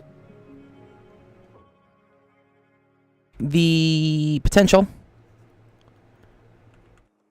So let's do change in potential all the way from, we're going to integrate from infinity to R. We have to now break that up into, and this is negative E dot dl. I need to break this up into 3 different things. So I got to go from infinity to R2, right?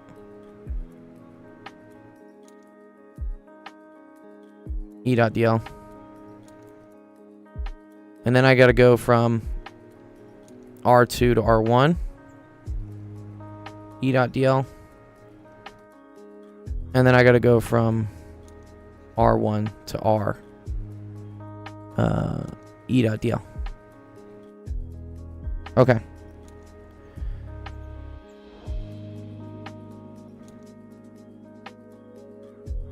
This is going to be negative KQ. And then it's 1 over R squared. But integrated, so that's going to become negative 1 over R. From infinity to R2. Here the E field is 0. Because in between R2 and R1, there's no E field. And then here you're going to have minus KQ, another negative 1 over R, and then that's going to be evaluated from R1 to little r. Nice. Okay, cool. So I think I can just pull out the KQ over R. So we got KQ, and then it's going to be 1 over R2 minus 1 over infinity plus 1 over R minus 1 over R1. This goes away. So you get KQ 1 over R2 minus 1 over R1 plus 1 over R.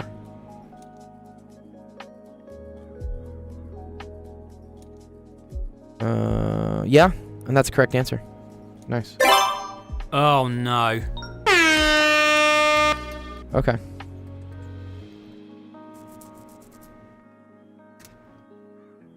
Let me know, Fedekai, if that makes sense.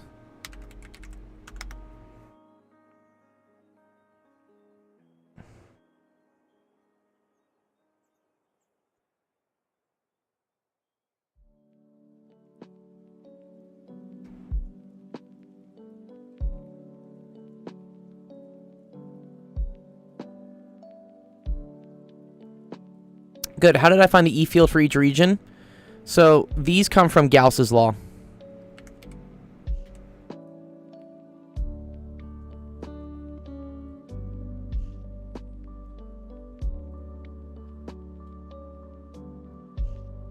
Which just says that E times 4 pi r squared is equal to Q enclosed over epsilon naught. So this is equal to 1 over 4 pi epsilon naught Q enclosed over r squared. This is K. So you get KQ over r squared. And the key thing is that wherever you are, okay, since there's only just charge here, oh wait, it said it's located at a distance r. Oh, my bad. Sorry, wait. Oh, interesting. There's actually no charge enclosed once you get inside here. Sorry, I thought the Q was just chilling here. Uh-oh.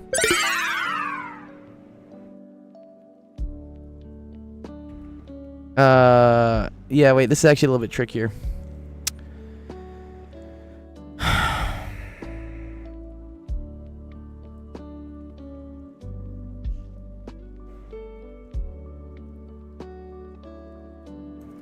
I think when you have a conductor and you have a charge like that, you just put the charge at the center.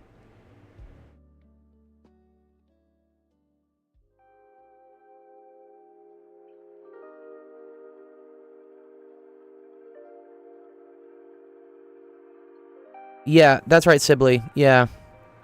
I think you assume the voltage is the same as if it were in the center. Why is that?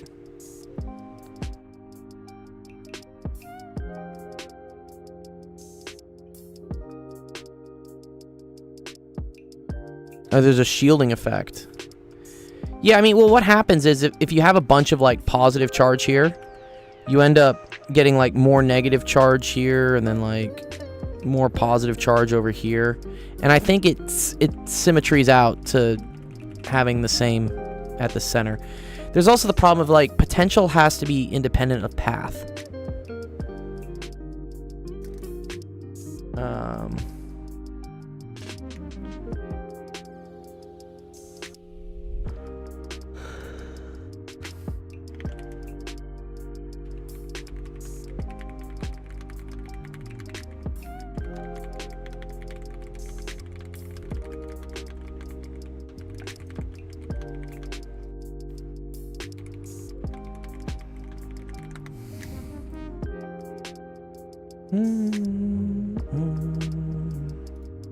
You guys are still,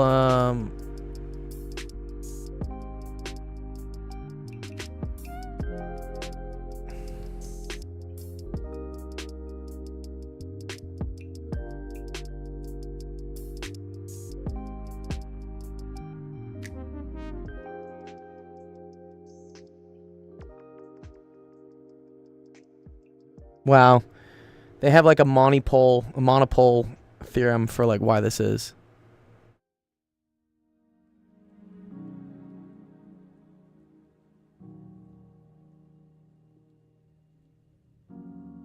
Oh.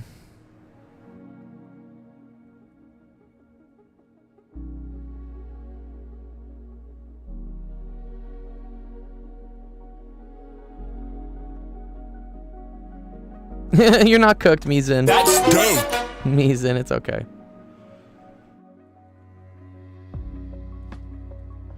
Yeah, bro, this is like this is the this is a real pain, really. This is the whole explanation they give me. They start talking about like monopole and dipole moments.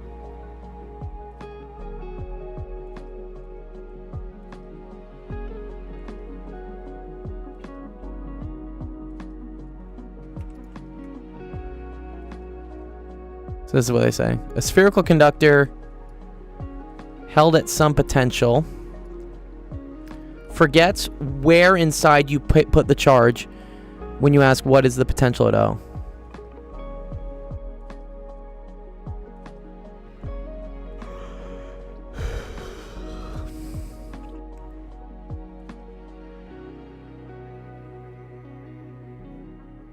Yeah, okay. Oh, one sec, Mizan. Let me give you the permissions. There you go. You can say bad things now. There you go.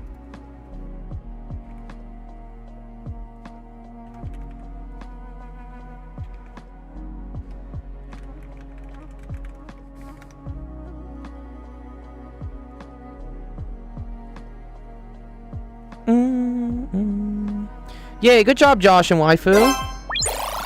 I'm glad y'all were able to figure that out in my comment section. That's pretty cool.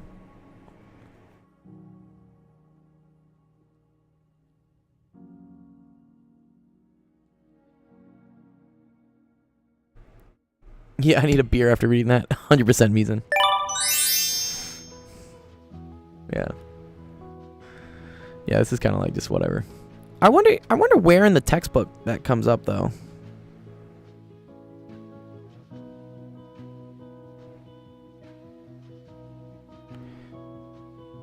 Yeah, Josh, there are some like real savant young people that are very interested in high level math stuff, and it's cool. I'm glad they find it interesting.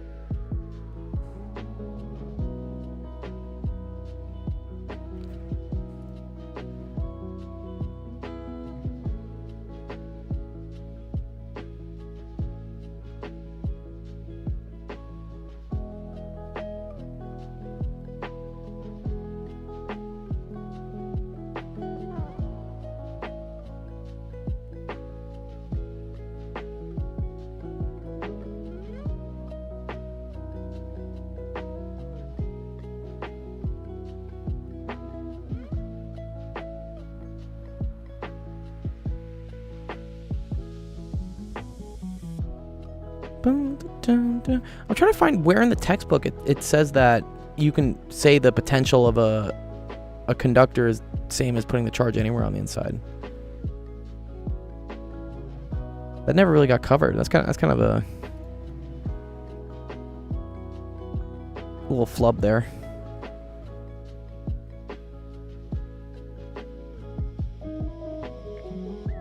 You're bested by a high school. It's okay, dude. It's okay, bro. Everyone learns at their own pace, you know. Yeah. Okay. Let me see if I got some other questions from the students.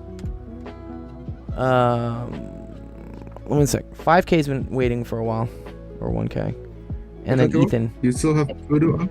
Yeah, let me do your question, Ethan. You're chilling around, and then 1K. I'll do yours if you're here. All right, let's see.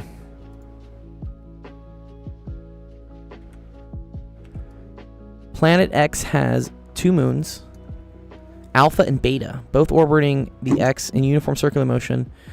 The mass and radius are that. Cool. If the mass of moon Alpha is that and its period is that, What is the distance from the center of alpha X to the center of planet X? Is this like the two-body problem? I have no idea. I thought they were wait. You still have Kudu? You're still using Kudu? No. Well, I mean, no, I'm not answering too many more. Thanks, Sib. You're good. Is this Kepler's law? It is Kepler's law, right? Is Kudu like still being used for SCP and stuff? Yes, we are gonna use it later. Oh, all right. Not right now. And Right. I was doing some stuff on Kudu for my UCLA class. What is Kepler's law for this? Right. Does Kepler's law have to do with the mass? I just have to ask you. What do you want to ask me? What's up? Like comparing questions, is mine like one of the easiest compared to others? No, this isn't the easiest. I mean, it's definitely easier than this question. I can't even do this one. No way. I needed some waifu who's a savant 10th grade math genius to solve it in my comments. So 10th grade math genius? Some of them are, yeah. I mean, I don't know. Everything happens at a different pace for different people. I know some people that went on to become like absolute genius physics people, but they were like pottery people in high school, or like they went to art school and then decided to go do a physics PhD. So I always tell people like don't get like too worried about yourself if someone younger than you is smarter than you in a certain thing. Like everyone's path is different. It all goes in different ways. As long as you're like going in the path you want and you're making progress. This is simple plug and chug. It is waifu, 100%. Plug and chug. Wait, what? Plug and chug means you like find a formula and you plug in the numbers and you get an answer. That's what he's talking about. I know I've heard of plug and chug before, but like, which law is this though? Which law is this? This is Kepler's third law. Kepler's? Yeah. Is this like in high school taught or? It can get taught in high school. It's probably mainly a college thing, but yeah, it uses mechanics and gravitational attraction forces things to relate the amount of time and distance and whatever that big celestial planets do to each other. That's the short version of it. Yeah. So interesting. Do we need to know the mass? I feel like you can just use this. T squared equals a cubed. How can it simply be expressed as that though? Like, what about the 4 pi cubed over gm? Yeah, those are different numbers. I forget which m goes where. It's a solar mass.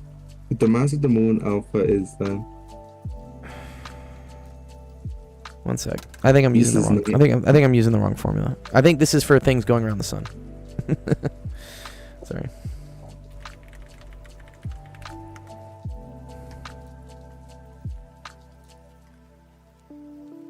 Don't worry about M alpha? What do you mean don't worry about it?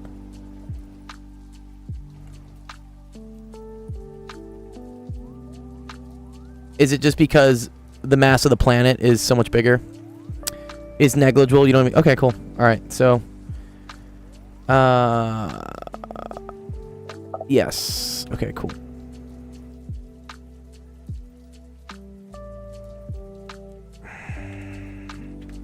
A is also technically the aphelion, though, isn't it? A sec.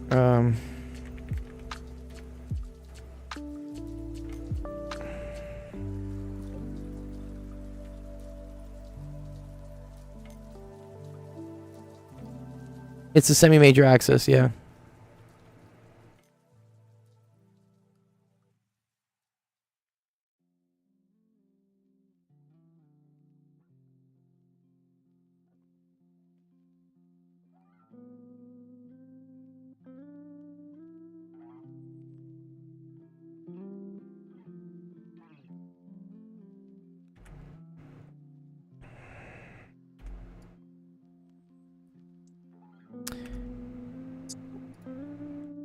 Okay. So I guess we're assuming That it's not like too elliptical of an orbit. Elliptical? Yeah, elliptical means it looks like a squished circle. Well done. Yeah. R to the third over t squared is constant. Sure. What do the units for that need to be, though?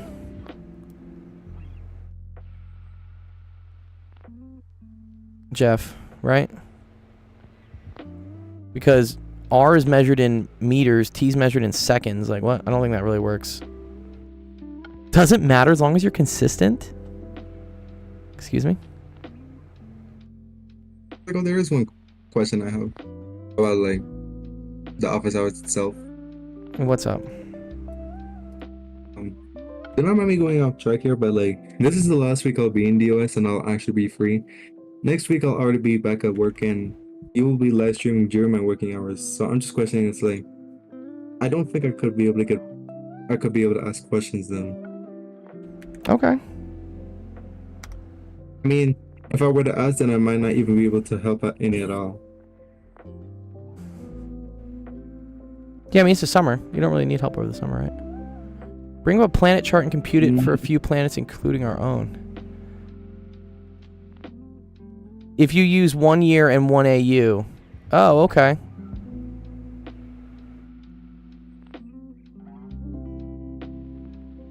I see. Okay.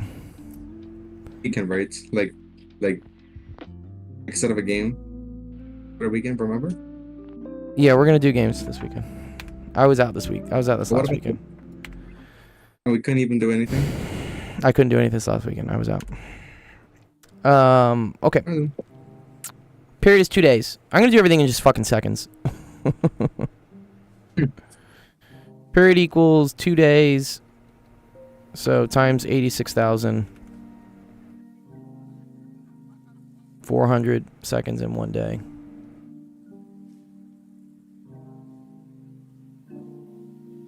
Yeah, we were talking about time zones, Jeff. Okay, cool. So what? That's 172,800 seconds. Okay. That seems like that's an enormous number. Yeah. Seconds. But then G, I know, is equal to 6.67 times 10 to the minus 11. That's in KGS. And then M is the mass of the planet, not of the moon. So M is equal to 3.2 times 10 to the 25. And then what else do we need? I think that's it. Okay, so cool. So A cubed is equal to GM T squared over 4 pi squared. That's a T? Yeah, T's period. What in the world? Yeah, this is called astronomy. This is like an Okay astronomy. then. Okay, so 86,400 times 2 squared times 6.67 e to the negative 11 E just means 10 to the power times- of 11, right? Yep. Times 3.2 e to the 25.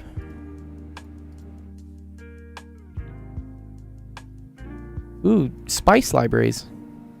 That's cool. Divide that by 4 pi squared. So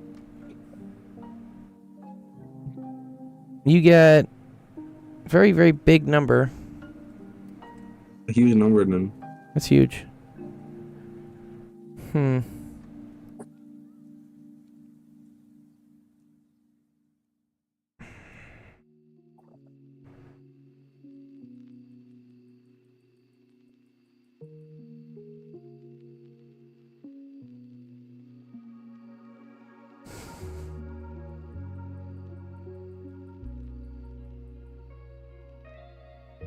me just make sure I did this right. Yeah, right? This squared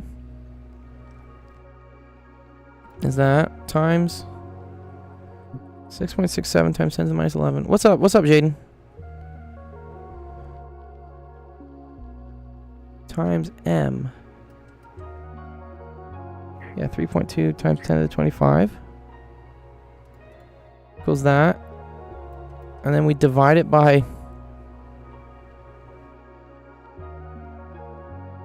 Oh, and then we got to take the cube root of it. Sorry, because this is r cubed. Okay. And then we do this... Yeah, and then we do this to the 1 over 3. There we go. Oh, okay. Cool. So that gets me like 117 with a bunch of zeros on it. Oh, let me divide it by 1,000 for kilometers. Yeah, 117,309. It should But be yes. B, right? Well, the issue is that you need to subtract the radius of planet X, because it says what's the distance from the center of Alpha to the surface of planet X. So when we calculated this being 117,000, what they really want is this. So you have to subtract this radius, which is equal to like 5,000. So it should be just 112,000. Should be answer choice E, actually. And it should have had kilometers on it. Yeah, cool. Did you want to know what else I have to go? Good catch on that, waifu. What's up, Ethan? Yeah, if you look at the question, look at how moons is spelled, like at the very beginning. Moons. Lots of O's. Did you spell Trios. Did you write this question? No, I did not. Oh, I okay. literally just screenshotted, and it had 3 O's in that question. That's pretty funny. Is that to go? Nice. What's going on with chess, dude? You said something was going on with chess. This week. What? Sorry. I was asking something. All right. I was about the SC. What are we winning again? Okay. Nintendo Switch. Oh, for real? Number 2 or 1? The newest one. Yo, what's up, Okay. 1K? I mean, I did get to try a little bit of it with Mario Kart World, but it was only a demo and just to try it out on display. Nice. All right. And the question was like, what game are we playing this week? I think Roblox. Saturday. It's on Saturdays, right? Saturdays at like 5 or 6 p.m. You said? Should be on Saturday. Okay. On Saturday, I'll be leaving Denver by 10 p.m. and I think like my flight is 4 or 5 hours long. Okay. So I should still be able to make it. To the It'll be game early. right It'll be on- early. It'll be early Saturday. Yeah, you'll be fine. Wait, no, wait. What do you mean early Saturday? Like in the afternoon. You said you're not leaving till 10. Oh, you 10 talking about I'm 10 leaving- a.m.? I'm not leaving. 10 a.m. Yeah, 10 a.m. Then yeah, it'll work out because you're on Denver time too. That makes sense. Oh wait, so I think Denver time is the same as Belize time right now. I think Yeah, they're both the but same time. it's 2 so- hours for me. So 2 hours later than you? Mm-hmm. I might still be able to make it. I think you will. We'll see. Here, let me get these real quick. Hopefully. 1K, what's up? What do you need help with this one? But I have to Restriction- wait. Thanks, Adago. Yeah, you're welcome, dude. Oh, it's 1, not 2. Jeff with the time zones, dude. I can always trust you to have the time zones down, dude. You need help with the holes? Okay. So holes occur anywhere you have something that would divide by 0, but it gets canceled out on the top. So in this case, the hole is at x equals 1. Because that would cause this to divide by 0. But you cancel it out with the factor on the top as well. So that's a removable discontinuity.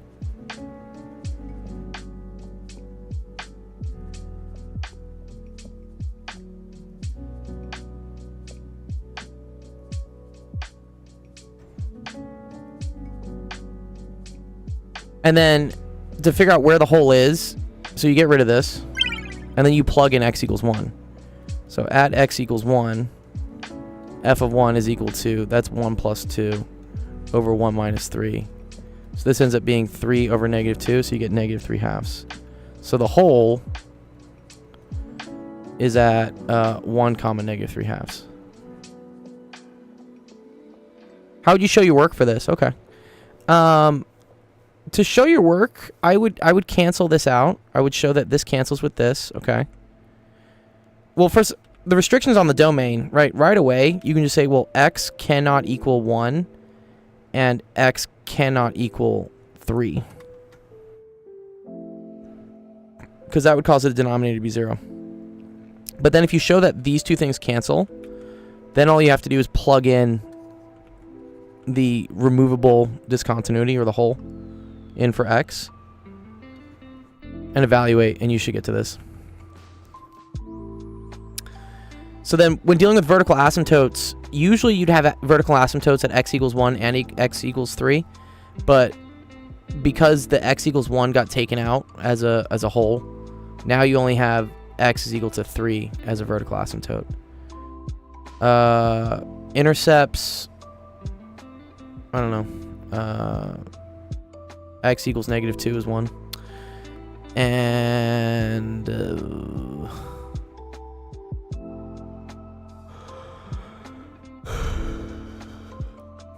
I don't know if there is a y-intercept. Wait, yeah, there is. You just plug in 0. Duh. Yeah. And then y equals negative 2/3. Those are the x and y-intercept things.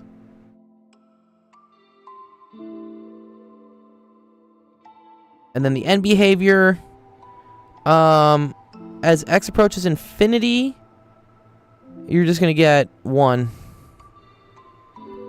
So you say just y equals 1. What are they feeding these kids these days? I guarantee you, Josh, waifu is not the typical kid. I'm just going to say it straight up. He is not. Most of the kids are getting fed like terrible brain rot on TikTok. I see it. I work with a lot of it. Waifu is 100% a outlier, is what I would say. Well, it's good to be an outlier in this case. But also, it is super fascinating because younger generations now have access to so much more information. Like, if you really wanted to go learn, I don't know, QFT or GR, like on your own, you probably could do it as a high school student because you have access to so many videos, tutorials, animations. There's so much on YouTube now these days that I'm sure you could get someone to explain it to you in a way that makes sense. Back in my day, you had to like go find a fucking book. And those books usually aren't very friendly towards 10th graders. I'm glad you like the brain rot as well.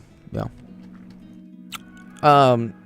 But yeah, it's cool. With like the infinite, you know, potential also comes like the infinite, you could just like not do anything. Like kids will still just be kids.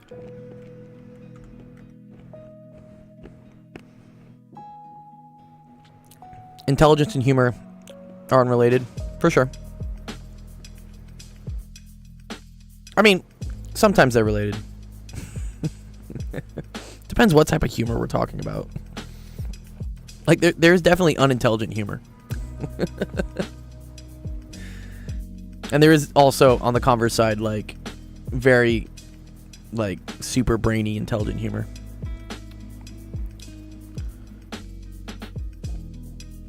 Yeah, see, waifu, yeah. Even when I was in, like, grad school, and we still kind of had YouTube, but there weren't as many like influencers or creators really out.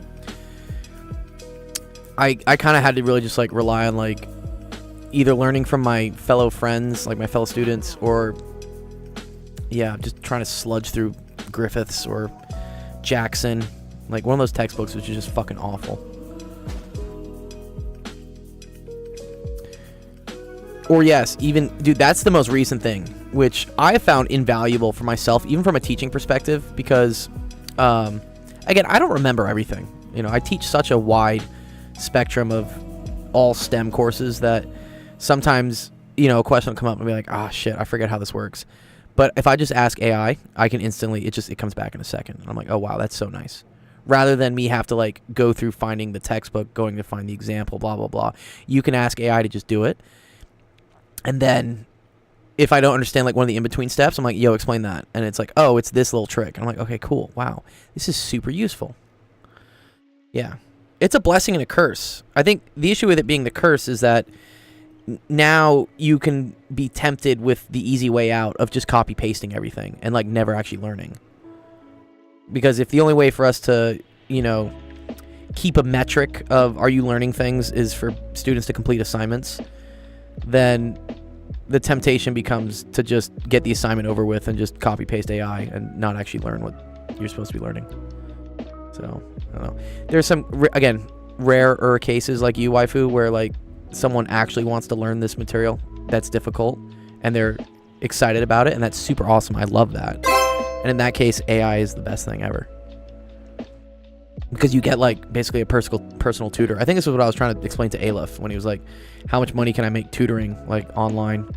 And I was like, I don't know if you can make any money tutoring online anymore because anyone who really needs a tutor could just get ChatGPT to explain it to them.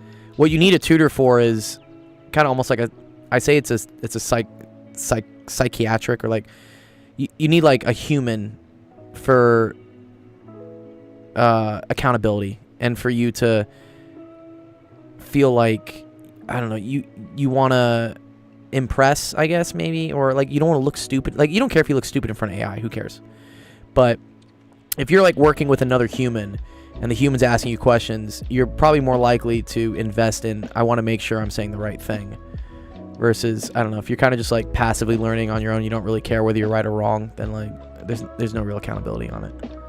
So yeah, in that case, like tutors get hired off of personality. They don't really get hired off intelligence at that point. I'm nowhere close to being one of the smartest math or physics people. I'm not, but I have a way with people and talking to people, and especially talking to people about things they don't want to learn because it's complicated and hard. And getting them to kind of see like, hey, it's not that bad, man. Like, you know, it's okay. All right, Nick, you still around, Nick?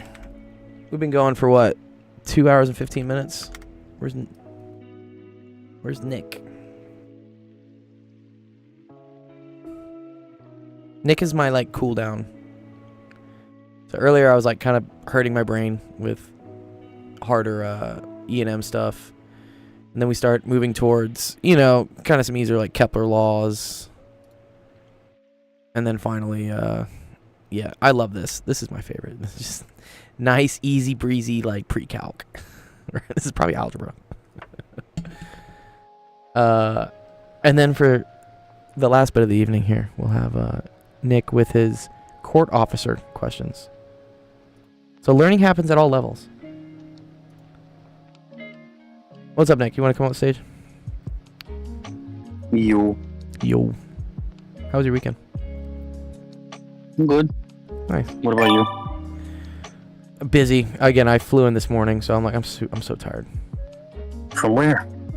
Chicago. I flew in from Chicago. What did you do there? It was my friend's like bachelor party. It's like my sister's fiance. Like had like a bachelor thing up in like Michigan. It was a lot of like driving and stuff. Yeah. Sounds fun. It was. I mean, yeah, it was fun. I'm just exhausted. I'm just tired. And on top of this, dude, like teaching every single day at UCLA is fucking draining, dude. I'm not doing this another summer.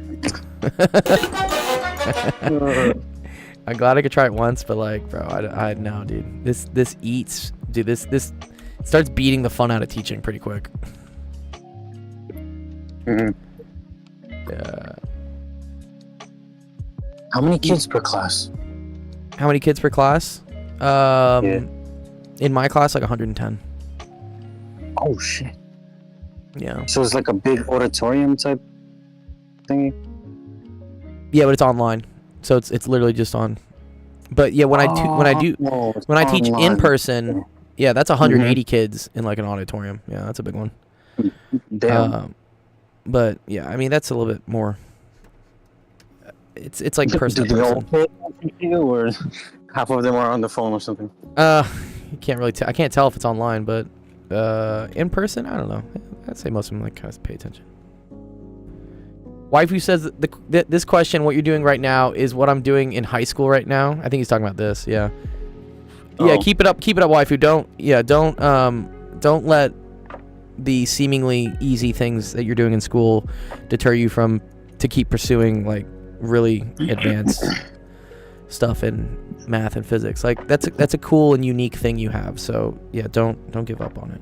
Just wait till you get to college, then you can go take whatever like high level courses in things, and you'll find like a mentor who can like point you in the right direction. Okay. All right, let's just do these 3, Nick, and then I'm tired. I'm going to bed. Actually, I wish I was. I have 2 kids with fucking tests tomorrow that I have to teach. Ugh. Yeah, okay. On a rainy day, a senior officer found that 9 of his 50 officers reported to work. What percentage of his officers were absent?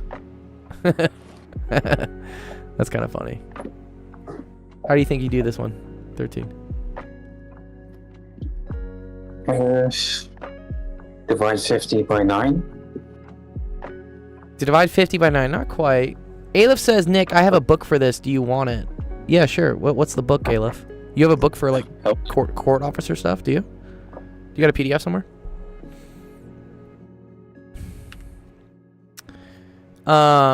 Okay, so here's the key thing here, Nick. Percentage is always equal to part divided by whole. Okay? Okay. So it said that 9 of his 50 reported to work, okay? So how many officers did not report to work if 9 out of the 50 did report to work?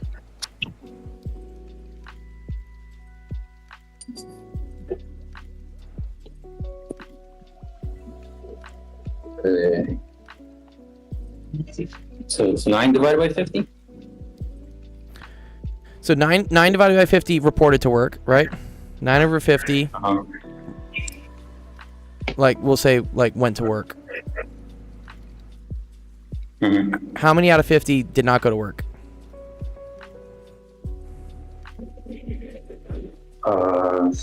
41. Good. So 41 out of 50 were absent. Okay. And then they want this as a percentage, right?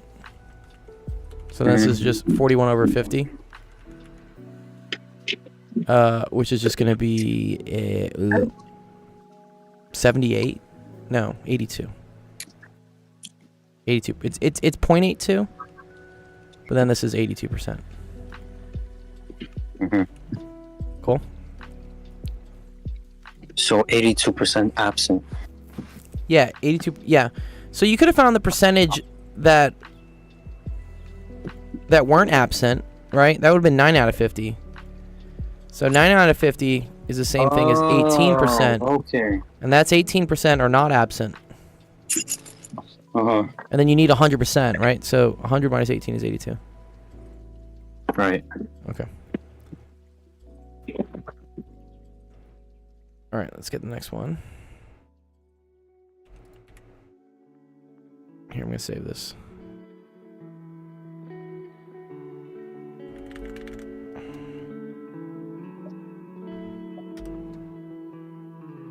Okay, Officer A and Officer B work at the same post on the same days, but their hours are different. A comes in at 9 a.m. and leaves at 5. 9 to 5 boy. Okay, fine. So A goes from 9 a.m. to 5 p.m. Notice what I'm doing, Nick. It's always good to just like try to summarize what's in the text as like quick little things down here. Yep. And then we say like, oh, but there's a lunch from 12:15 to 1:15. Okay. Officer B comes into work at 10:50. What a weird time. Yeah. And works until 6:50. And he has lunch between 3 and 4.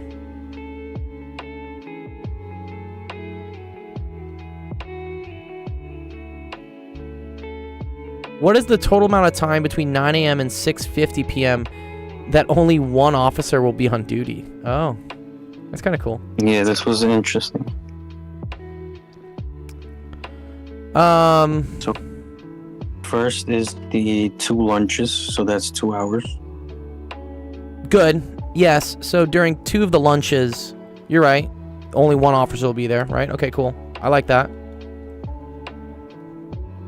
You could draw a number line. You could. Luckily, the lunches don't like smack with any of these things or something, or like they aren't outside the times. Okay, but then also, right? Officer A gets there earlier than Officer B, right? So he's the only person there. Mm-hmm. So how much time is he there for that the other guy isn't?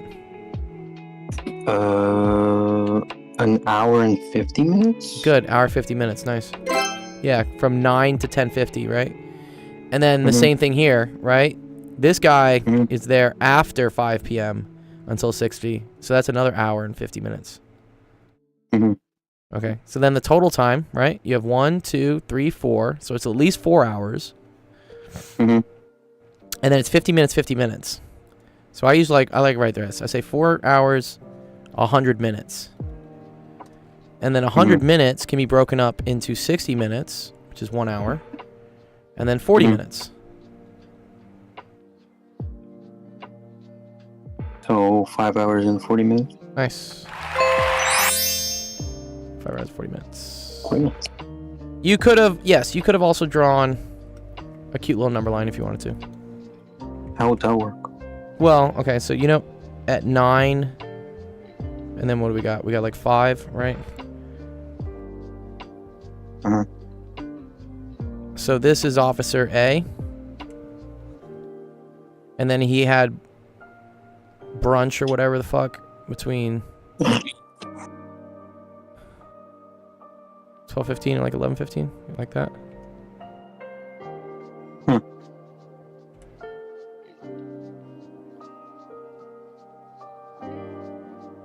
12:15 and 1:15. And then you looked at Officer B, right? Well, he did this. Officer B started later but ends later, right? So this was from 10:50 to 6:50.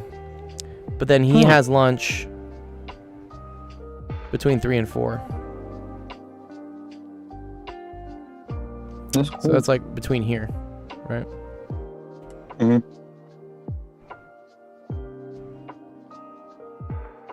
So you can see there's a couple gaps, right? Where there's only one person, right? There's this, there's this, there's this, and then there's this. Yeah. So this is 1 hour 50. This is 1 hour, 1 hour, 1 hour 50. That's cool. My man. Cool. Yeah, that's a pretty one. Thanks for the suggestion, Jeff. Your drawings have become better. Yes. Yeah, I think that's a better drawing. All right, and then we'll do one more.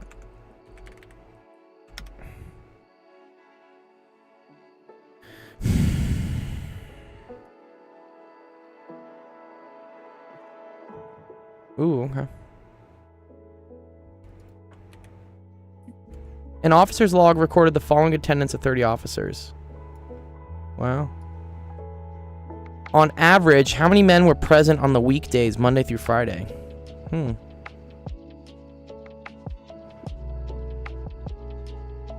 I think you just add these, right?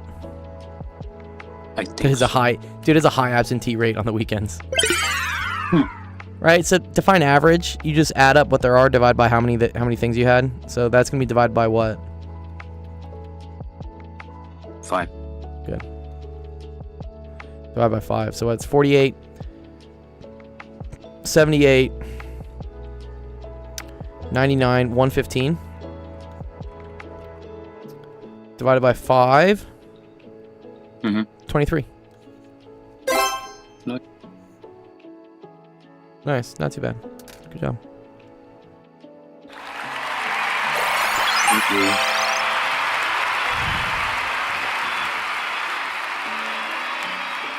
Well done.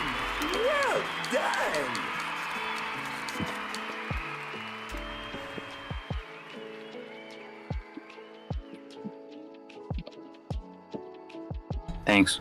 You're welcome, Nick. I guess I'll be getting off. Probably Yeah. will go back to Twitch. Yeah, you're all good. I'm gonna end the stream soon. I'm pretty tired. And I still got 2 more hours of teaching. Probably more. Okay, cool. Alright, let's end the stream.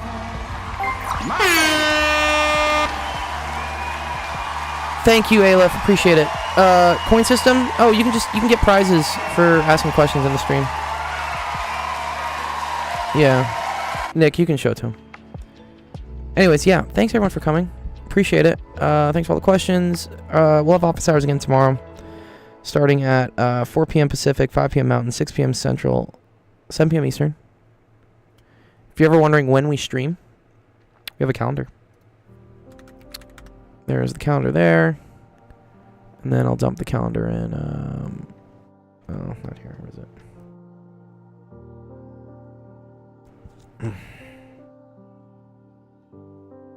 This is it. So, yeah. Feel free. Check out when we're streaming. And we have other friends that stream. We got Nick. Not Nick, sorry. We got Zach. Penn Center, I think, is still doing stuff. Yeah. There you go. Yeah, Zach's got a stream Wednesday morning. That would be who, if you want to ask some high-level math stuff, Zach is a really good guy to talk to about that. That or Penn Center. These are both PhD math people. So you're very welcome, Doctor. Okay, let me go raid another channel. Let's go show some love to someone else on Twitch. One of our other friends. Who do we got?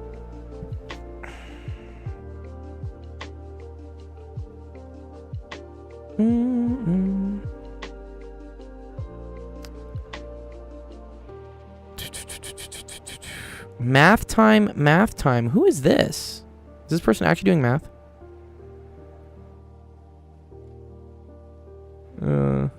Maybe not. I don't see much math on this person.